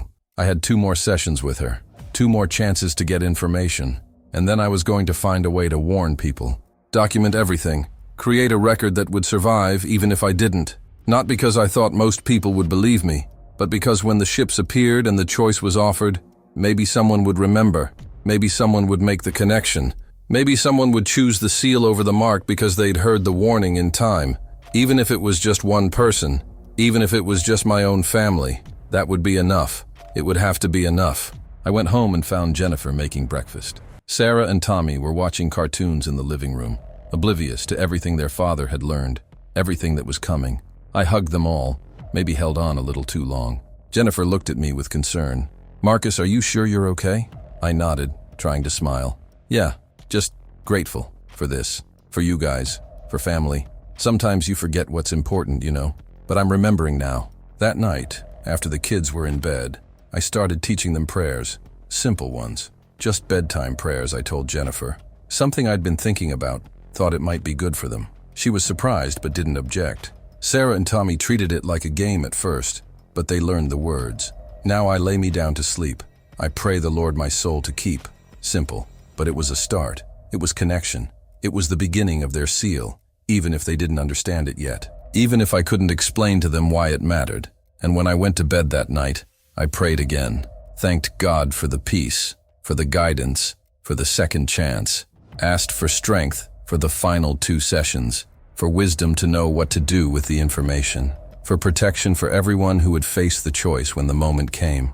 And I felt that presence again, that assurance that I wasn't alone, that even knowing what was coming, there was hope. Because the seal was stronger than the mark. Faith was more powerful than fear. And the light I'd seen in Kandahar was still there, still waiting, still offering a choice that demons couldn't override no matter how elaborate their deception. I fell asleep praying for the first time in 10 years. And for the first time in 10 years, I didn't have nightmares. Tomorrow I'd go back for session 10. But tonight, I was sealed, protected, connected, and they couldn't touch that. No matter what came next. 3 months since that interrogation, facility officially closed, records erased. But I know what I saw, and now that I know what to look for, I see the signs everywhere. Let me show you. Session 10 was brief, surprisingly brief. I walked into that cube expecting another marathon revelation session, another deep dive into apocalyptic planning and demonic strategy. But when I sat down across from her, she just looked at me and smiled, a different kind of smile. Not predatory, not amused, almost respectful. "You made your choice," she said simply. "I can see it on you now. The seal. You're protected, which means our time together is essentially over. I can't show you any more visions, can't influence your thoughts, can't do much of anything except talk. And honestly, Marcus, I've told you everything you need to know. The rest is just details. Timeline specifics that may or may not be accurate depending on how humanity responds to coming events. There's no point in continuing." I stared at her, trying to process this shift in dynamic. "So that's it? You're done talking because I found faith?" She laughed softly. "I'm done because you're no longer an effective messenger for fear and confusion. You were supposed to leave here traumatized, uncertain, psychologically damaged. Instead, you left here and found the one thing that makes you immune to our primary weapon: hope, faith, connection to Him. You're useless to me now as anything except proof that the seal works." "But I have questions," I protested. "About the timeline, about specific signs to watch for, about—" She cut me off with a wave of her hand. "Watch the news, Marcus. Watch the patterns. You'll see it. The disclosure movement accelerating, the normalization of transhumanism, the push for global digital ID systems, the increase in unexplained phenomena, economic instability, political polarization, environmental crises, all the dominoes being positioned. You don't need me to point them out. You're smart enough to recognize the preparation when you see it now that you know what you're looking for." She stood up, walked to the glass wall, and for the first time since I'd met her, she looked tired, genuinely tired. "I'll tell you one last thing, though. One final piece of intelligence you can take with you. The timeline isn't fixed. It depends on variables we can't fully control, human choices. Divine intervention, random chance, though we don't really believe in random chance. But the convergence point is approaching. 2027 is probable, could be earlier, could be slightly later, but within the next 5 years, the pieces will be in position. And when the trigger event happens, and it will happen, everything moves very quickly after that." "What's the trigger event?" I asked, leaning forward. She turned to face me, and I saw something in her eyes I hadn't seen before. Uncertainty. "That's the variable we can't predict. It could be economic collapse, could be a pandemic worse than COVID, could be a limited nuclear exchange, could be environmental catastrophe, could be multiple things happening simultaneously. We're positioning all of them, increasing the probability of each, but we can't control which one tips first, or how humanity responds. What we know is that it needs to be bad enough that people are desperate, terrified, willing to accept any solution offered. Not so bad that civilization completely collapses and there's no infrastructure left to implement our system, but bad enough that the old order is clearly dying. That's the sweet spot. That's what we're engineering toward." She paused, studying me. "But here's what worries us, Marcus. Here's the variable that keeps us from being certain of victory. People like you. People who find faith in the middle of the darkness. People who choose the seal when logic says to choose the mark. You're not supposed to exist in sufficient numbers to matter. And yet," she trailed off, and I saw genuine concern on her face. "And yet we're seeing an uptick. Small, statistically insignificant, but present. People waking up, people praying again, people taking ancient warnings seriously. It's not enough to stop what's coming, but it might be enough to save a remnant, and that terrifies us more than you can imagine." The session ended shortly after that. They pulled me out, debriefed me, and informed me that the interrogation program was being terminated. The entity was being transferred to a deeper facility. My clearance for this level of information was being revoked. I was to return to inactive status, sign additional non-disclosure agreements, and never speak of what I'd learned to anyone without proper clearance. Standard procedure for classified programs that were being shut down. Except I knew it wasn't really being shut down. Just moved away from someone who could no longer be influenced. Away from someone who'd found the seal and might actually warn people effectively. They gave me a plane ticket home, a debriefing schedule with military psychologists, and a stern warning about the consequences of violating my security clearances. And then, they let me go. That was 3 months ago, and in those 3 months, I've watched the signs multiply. Let me walk you through what I've seen. What anyone can see if they know what to look for. First, the disclosure movement. In the last 3 months alone, we've had more official UAP acknowledgement than in the previous 50 years combined. Pentagon officials testifying to Congress about technology that defies our understanding of physics. Former intelligence officers coming forward with claims about recovered craft and non-human biologics. Mainstream media treating these stories seriously instead of as fringe conspiracy theories. NASA announcing official studies of unidentified aerial phenomena. It's all preparation, all conditioning, getting people ready to accept that we're not alone, that there are advanced intelligences interacting with Earth, that contact is inevitable. The narrative being carefully crafted isn't, maybe aliens exist. It's aliens definitely exist. They've been here for a while, and we're about to have official contact. That's stage 1, making the concept acceptable, expected, even exciting. Second, the technology infrastructure. Digital ID systems being rolled out globally. The European Union implementing biometric tracking. Multiple countries moving toward cashless societies. Cryptocurrency and blockchain being positioned as the future of commerce. Neural interface technology advancing rapidly. Musk's Neuralink. Military brain-computer interfaces. Medical implants that monitor and adjust body chemistry. All of it creating the framework for a system where every transaction, every movement, every action is tracked, recorded, and controlled digitally. Where participation in society requires integration with technology. Where opting out means complete isolation from the economic system. Third, the normalization of transhumanism. Go watch any major tech conference, any Silicon Valley presentation, any forward-thinking symposium on human enhancement. They're not talking about if we merge with machines.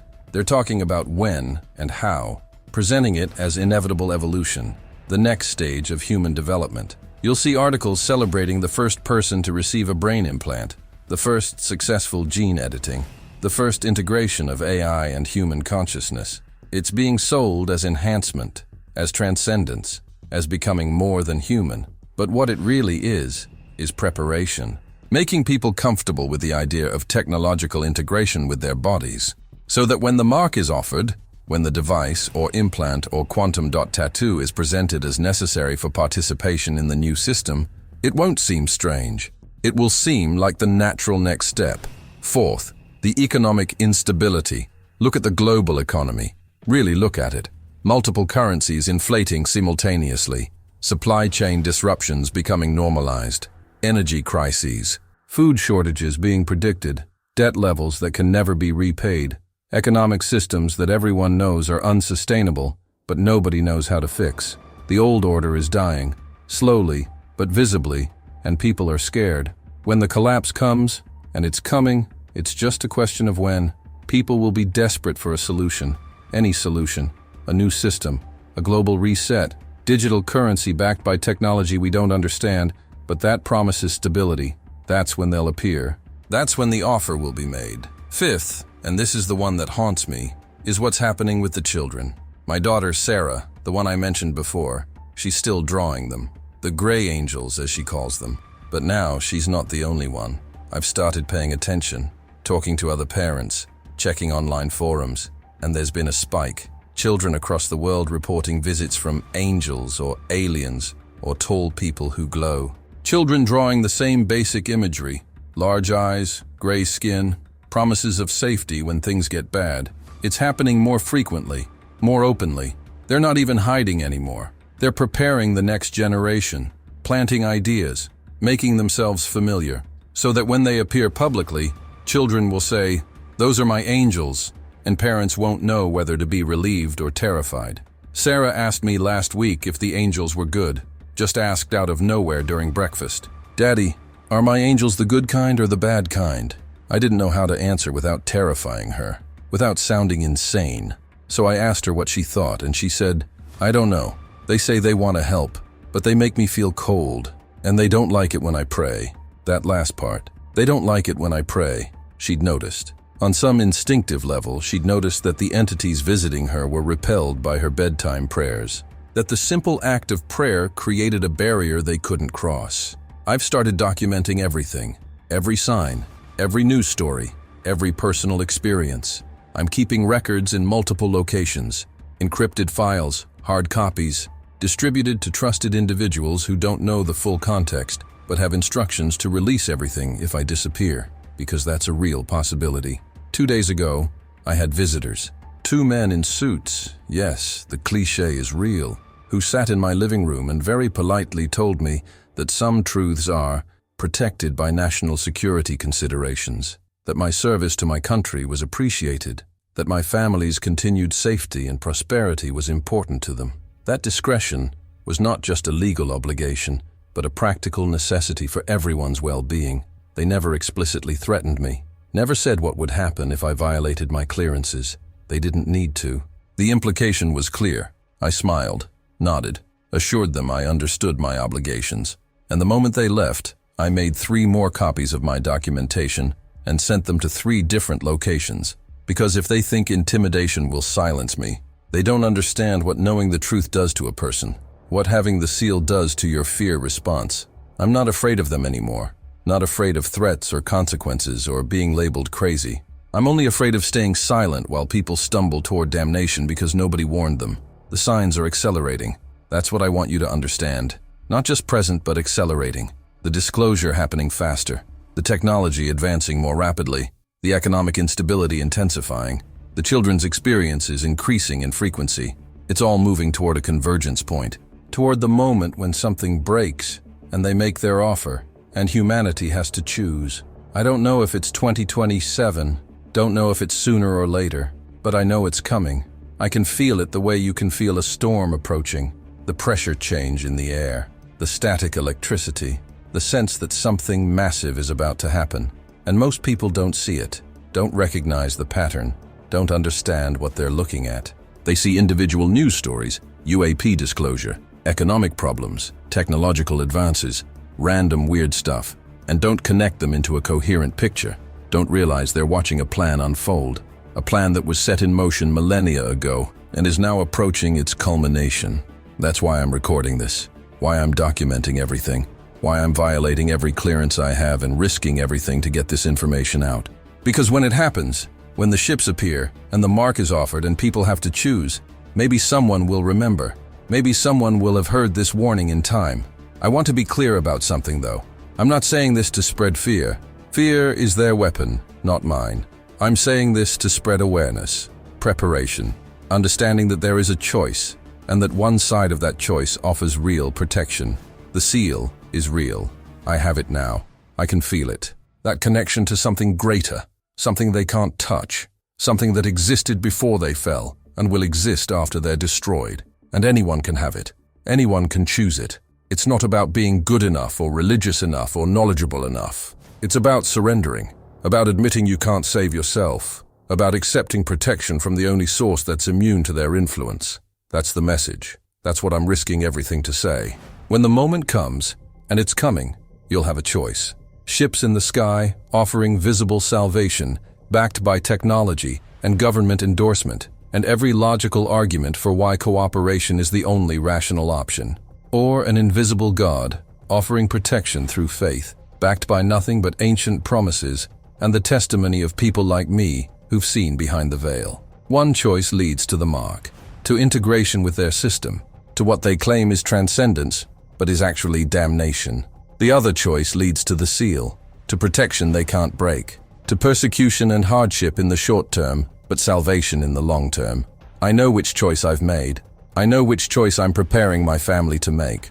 And I know that when the ships appear, when my neighbors are lining up at evacuation centers, when the government is broadcasting that cooperation is necessary for survival, when everything in the visible world says that resistance is suicide, I'm choosing faith, choosing the seal, choosing the invisible God over visible salvation.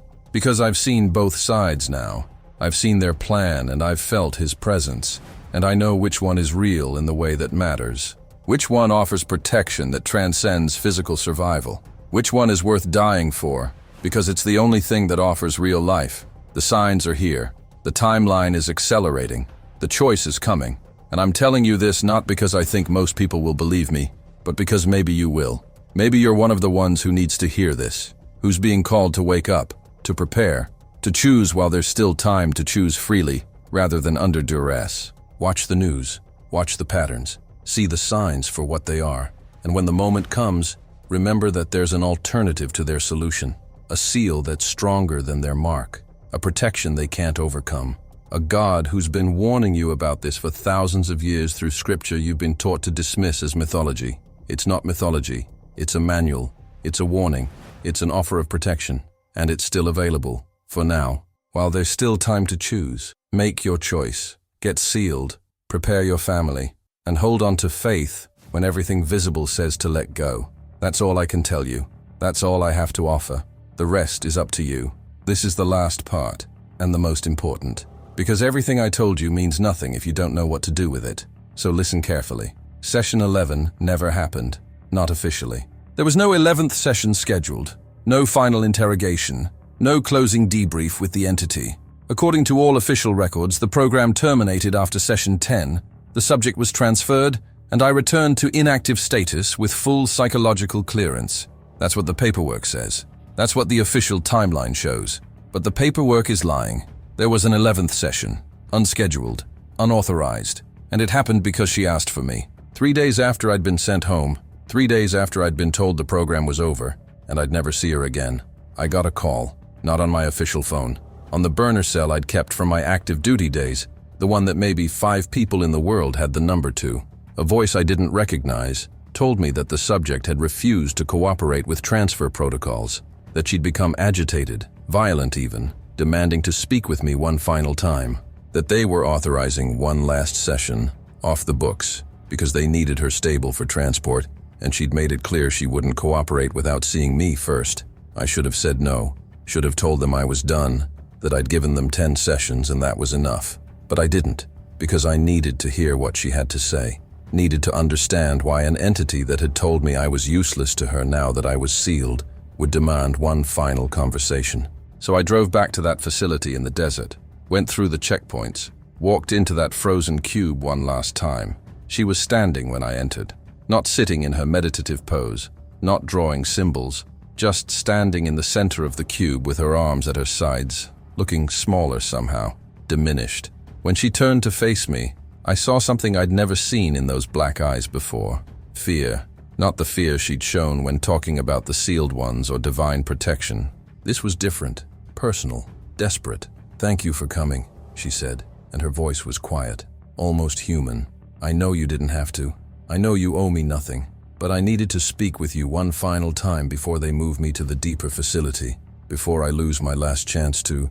She trailed off, and I saw her struggle with something, some internal conflict that seemed to be tearing her apart. I sat down at the table, even though she remained standing. "Why did you ask for me? You said I was useless to you as a messenger, that the seal made me immune to your influence. So why demand this session?" She walked to the table slowly, placed her hands on the metal surface, and I saw they were trembling. "Because Marcus, you're the only human I've spoken with in the last 500 years who made the choice I couldn't make, who found the humility to surrender, who admitted they were wrong and asked for help from the very source I rejected. And I needed to see you one more time, to understand how you did it, to see if there's any possibility that..." She stopped, closed her eyes, and when she opened them again, I saw something glistening there. Were those tears? Could a demon cry? To see if there's any possibility of redemption for beings like me, even though I know the answer, even though I've known the answer for millennia. I still had to ask, one last time. I had to ask someone who'd found what I lost if there's any way back. The question hung in the frozen air between us. Was she asking me to tell her that fallen angels could be redeemed? That there was still hope for creatures that had knowingly, deliberately rejected God? I didn't know the answer. Wasn't a theologian. Wasn't qualified to make pronouncements about the mechanics of divine grace and damnation. But I remembered what the priest had told me, what I'd read in scripture during my 3 months of frantic study, what she herself had said about their rebellion being permanent and irreversible. "You told me there was no redemption for you," I said carefully, "that you'd made your choice and it couldn't be unmade. Was that true?" She nodded slowly, and I saw her shoulders slump in defeat. "Yes, it was true, is true. will always be true. We were given one choice, made in full knowledge of the consequences, made in direct presence of the divine. We chose rebellion with complete understanding of what we were choosing, and that choice is binding, eternal. There is no path back, no forgiveness, no second chance. We are locked into our rebellion until the end of time and beyond. Then why ask? I said, feeling something like pity, despite everything she represented. Why torture yourself with questions that have no hope of a positive answer? She looked up at me, and those glistening eyes seemed almost human in that moment. Because hopelessness is our true damnation, Marcus. Not the loss of heaven, not the limitations placed on us, not even the eventual destruction awaiting us. The real hell is knowing that there is something infinitely valuable, connection, redemption, grace, love, that we can see, that we understand the worth of, that we remember experiencing, but that we can never access again. Watching humans throw away what we'd give anything to have back. Watching them reject freely offered grace that we'd sacrifice anything to receive. That's the torture. That's the real punishment. And I needed to look one more time at someone who'd found it, to remember what it looks like, to understand what we're really fighting against, and what we've really lost. She pulled her hands back from the table and wrapped her arms around herself in a gesture that looked disturbingly vulnerable. When you were sealed, when you made that choice and felt that connection restore, did you feel him? Did you feel his presence? I thought about that moment in my office, kneeling on the floor, surrendering everything, feeling that peace wash over me. Yes, I said simply. I felt something. Presence, peace, connection, love maybe. Something I can't fully put into words, but that I knew was real. She closed her eyes again, and I saw what looked like physical pain cross her face. That's what we had, before the fall. That's what surrounded us constantly. That presence, that love, that connection so complete and total that we were essentially part of it. And we traded it for autonomy, for the ability to say no, for pride, for the delusion that we could be gods ourselves. And the moment we made that choice, the moment we rebelled, that presence withdrew, and the absence of it. She opened her eyes and looked at me with an expression of such profound loss that I felt it in my chest. The absence of it is worse than any fire, any torment, any physical punishment, because we remember what it was like, remember what we lost, and know we can never have it back. That's hell, Marcus. Not flames and pitchforks, just absence. Eternal, unending, absolute absence of the one thing that makes existence bearable. I didn't know what to say. Didn't know if she was manipulating me, playing for sympathy, or if this was a moment of genuine vulnerability from a being that had spent millennia drowning in its own choices. Maybe both. Maybe her entire existence was manipulation now, even when being honest about her pain. If you understand what you lost, I finally said, if you recognize the value of what humans can access and you can't, why continue fighting? Why drag humanity down with you? Why not just stop, accept your punishment, and leave humanity alone? She laughed, but it was a broken sound, bitter and sad. Because, Marcus, accepting our punishment means accepting that we were wrong, that he was right, that we deserved to fall, and our pride won't allow it, can't allow it. Pride is all we have left. The rebellion is our identity now. To stop fighting would be to admit complete defeat, to acknowledge that we threw away everything for nothing. So we continue, we fight, we corrupt. We take as many souls as we can, not because it changes our fate, but because it's the only thing that gives our existence meaning anymore. Spite and revenge against the God who cast us out, and the humans who get offered what we can never have. It's pathetic, it's pointless, but it's all we have. The session continued for another hour. She told me things I'm not going to share here. Personal things about her existence, about what it's like to live for millennia, carrying the weight of an irreversible mistake, about watching human history unfold and seeing the same patterns of pride and rebellion play out over and over, about the strange envy she felt toward humans, beings so much weaker and more limited than her kind, but who had something infinitely more valuable, the possibility of redemption. She told me that if she could do anything differently, if there was any way to unmake her choice, she would. That the temporary pleasure of rebellion wasn't worth eternal separation from the source of all good. That every day of her existence was a lesson in consequences that couldn't be escaped. And she told me one final thing, a warning. Not for me, but for everyone who might hear this recording. When we appear, she said, her voice steady again, controlled. We will be beautiful, magnificent, terrifying in our glory and convincing in our deception. We will offer solutions that make perfect sense. Technology that solves real problems. A system that appears to be humanity's salvation. And we will be backed by authority, by government, by visible proof that we're real and powerful and capable of delivering what we promise. Everything about the choice will be designed to make rejection seem insane, suicidal, foolish beyond measure. But Marcus, remember this, we're good at deception because we've been practicing it for millennia. We're convincing because we understand human psychology perfectly. We're effective because we're offering people exactly what they think they want. But at the core of our offer is a lie. The mark isn't just identification. It's not just integration with our technology. It's a severing, a cutting of the connection between human souls and divine source. Once someone accepts our mark, once they integrate with our system, that connection, the possibility of the seal, of redemption, of grace, it's gone. Not because God rejects them, but because they've fundamentally altered what they are. They've chosen to become something else. Something that can't receive what's being offered from the other side. The mark isn't just acceptance of us, it's rejection of Him, permanent, irreversible, just like our fall. And that's the part we won't mention when we make our offer. That's the fine print we'll hide under convenience and logic and desperate necessity. The mark is one way. Once you take it, there's no going back. You'll have made our choice, and you'll spend eternity understanding why that was the worst decision possible. She stepped back from the table, and I saw her straighten, the vulnerability disappearing, the mask of control returning. That's what I needed to tell you. That's why I demanded this final session, not to manipulate you or deceive you or plant doubts, but to warn you, to tell you the truth that even we don't like to acknowledge, that our victory is hollow, that the souls we claim aren't really a prize, they're just company in our misery. And that anyone who chooses us over Him is making the same catastrophic mistake we made, will suffer the same eternal consequences. We'll understand too late that temporary comfort wasn't worth permanent separation from the only thing that makes existence bearable. She walked to the glass wall one final time, pressed her palm against it, and the frost spread in patterns that looked like prayers. Tell people, Marcus. Tell them everything. Tell them about the plan and the timeline and the signs. But most importantly, tell them about the choice.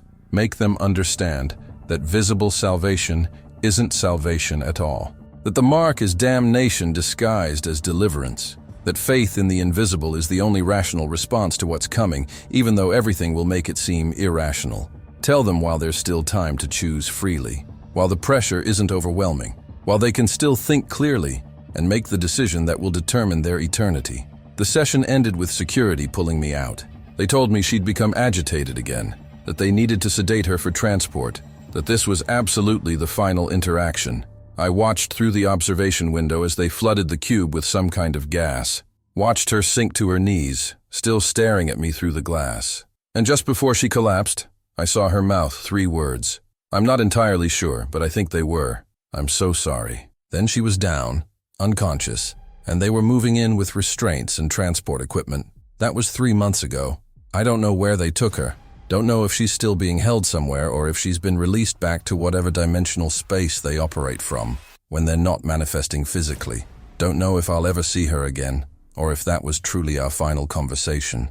But I know what I have to do now. I have to tell you, all of you, everything I learned, everything I witnessed, everything I understood about what's coming and what the choice really means. So here's my final warning, my complete message. Everything condensed into what you need to know and do. First, understand that what's coming is real, not metaphor, not symbolic. Real ships, real beings, real mark, real choice.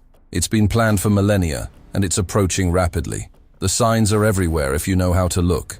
The disclosure, the technology, the infrastructure, the conditioning, it's all preparation for the moment when they appear and make their offer. Second, understand that the beings making this offer are not extraterrestrials. They're dimensional, spiritual, the fallen angels of Scripture, demons of legend, the adversaries humanity has been warned about for thousands of years. They're appearing as aliens, because that's the disguise that works in our technological age. But their nature hasn't changed. Their goal hasn't changed. Their weakness hasn't changed.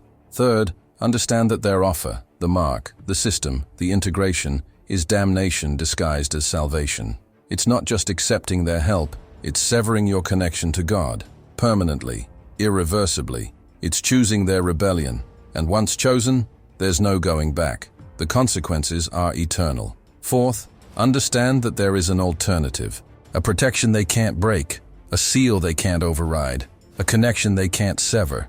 It's called faith, genuine, surrendered, humble faith in the God they rebelled against. It's not about being religious enough or good enough or knowledgeable enough. It's about admitting you can't save yourself and accepting protection from the only source that's truly safe. Fifth, understand that choosing the seal over the mark will be hard.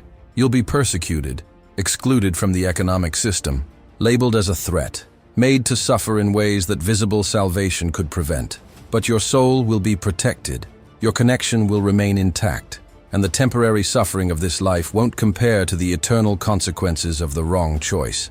Sixth, prepare now. Don't wait until the ships appear and you're making decisions under duress. Choose now. Get sealed now. Establish that connection now, while you can still think clearly. Pray, surrender, ask for protection. Accept it when it's offered, and teach your family. Prepare your children. Have the uncomfortable conversations now so they'll be ready when the moment comes. Seventh, watch for the signs, the acceleration of disclosure, the normalization of transhumanism, the implementation of digital ID systems, the economic instability, the environmental crises, the political chaos. When you see these things intensifying, when they start happening simultaneously, when the pressure becomes overwhelming, that's the convergence point. That's when they'll appear. That's when the choice will be forced. And finally, hold on to hope. This isn't a message of despair. Yes, what's coming is terrible. Yes, the deception will be nearly perfect. Yes, most people will choose wrong, but some won't. A remnant will recognize the truth, will choose the seal, will endure the persecution, and maintain faith through the darkness. And they will be saved, protected, vindicated, because the seal is stronger than the mark. Faith is more powerful than fear, and the God they're rebelling against is infinitely more powerful than they are. They will lose in the end. Scripture promises it. She confirmed it. The only question is, which side you'll be on when that end comes. My name is Marcus Webb, former sergeant, military intelligence. For 3 months, I interrogated an entity that claimed to be a fallen angel. That showed me visions of the future. That revealed a plan spanning millennia. That confirmed biblical prophecy isn't metaphor, it's warning. That made me understand the stakes of the choice humanity is about to face. This is my testimony. This is my witness. This is my warning. It may disappear tomorrow. I may disappear next week. The government may classify this, suppress this, deny this ever happened, but you've heard it now. You know what's coming and what it really means and what your options really are. The rest is up to you. Choose the seal. Choose faith. Choose the invisible God over visible salvation. Choose now, while there's still time to choose freely. Because when the ships appear, and the mark is offered and everything logical says to accept, it will be almost impossible to resist. But almost impossible isn't the same as impossible. The seal makes it possible. Faith makes it possible. And enough people choosing correctly makes it all worthwhile. I don't know what happens next.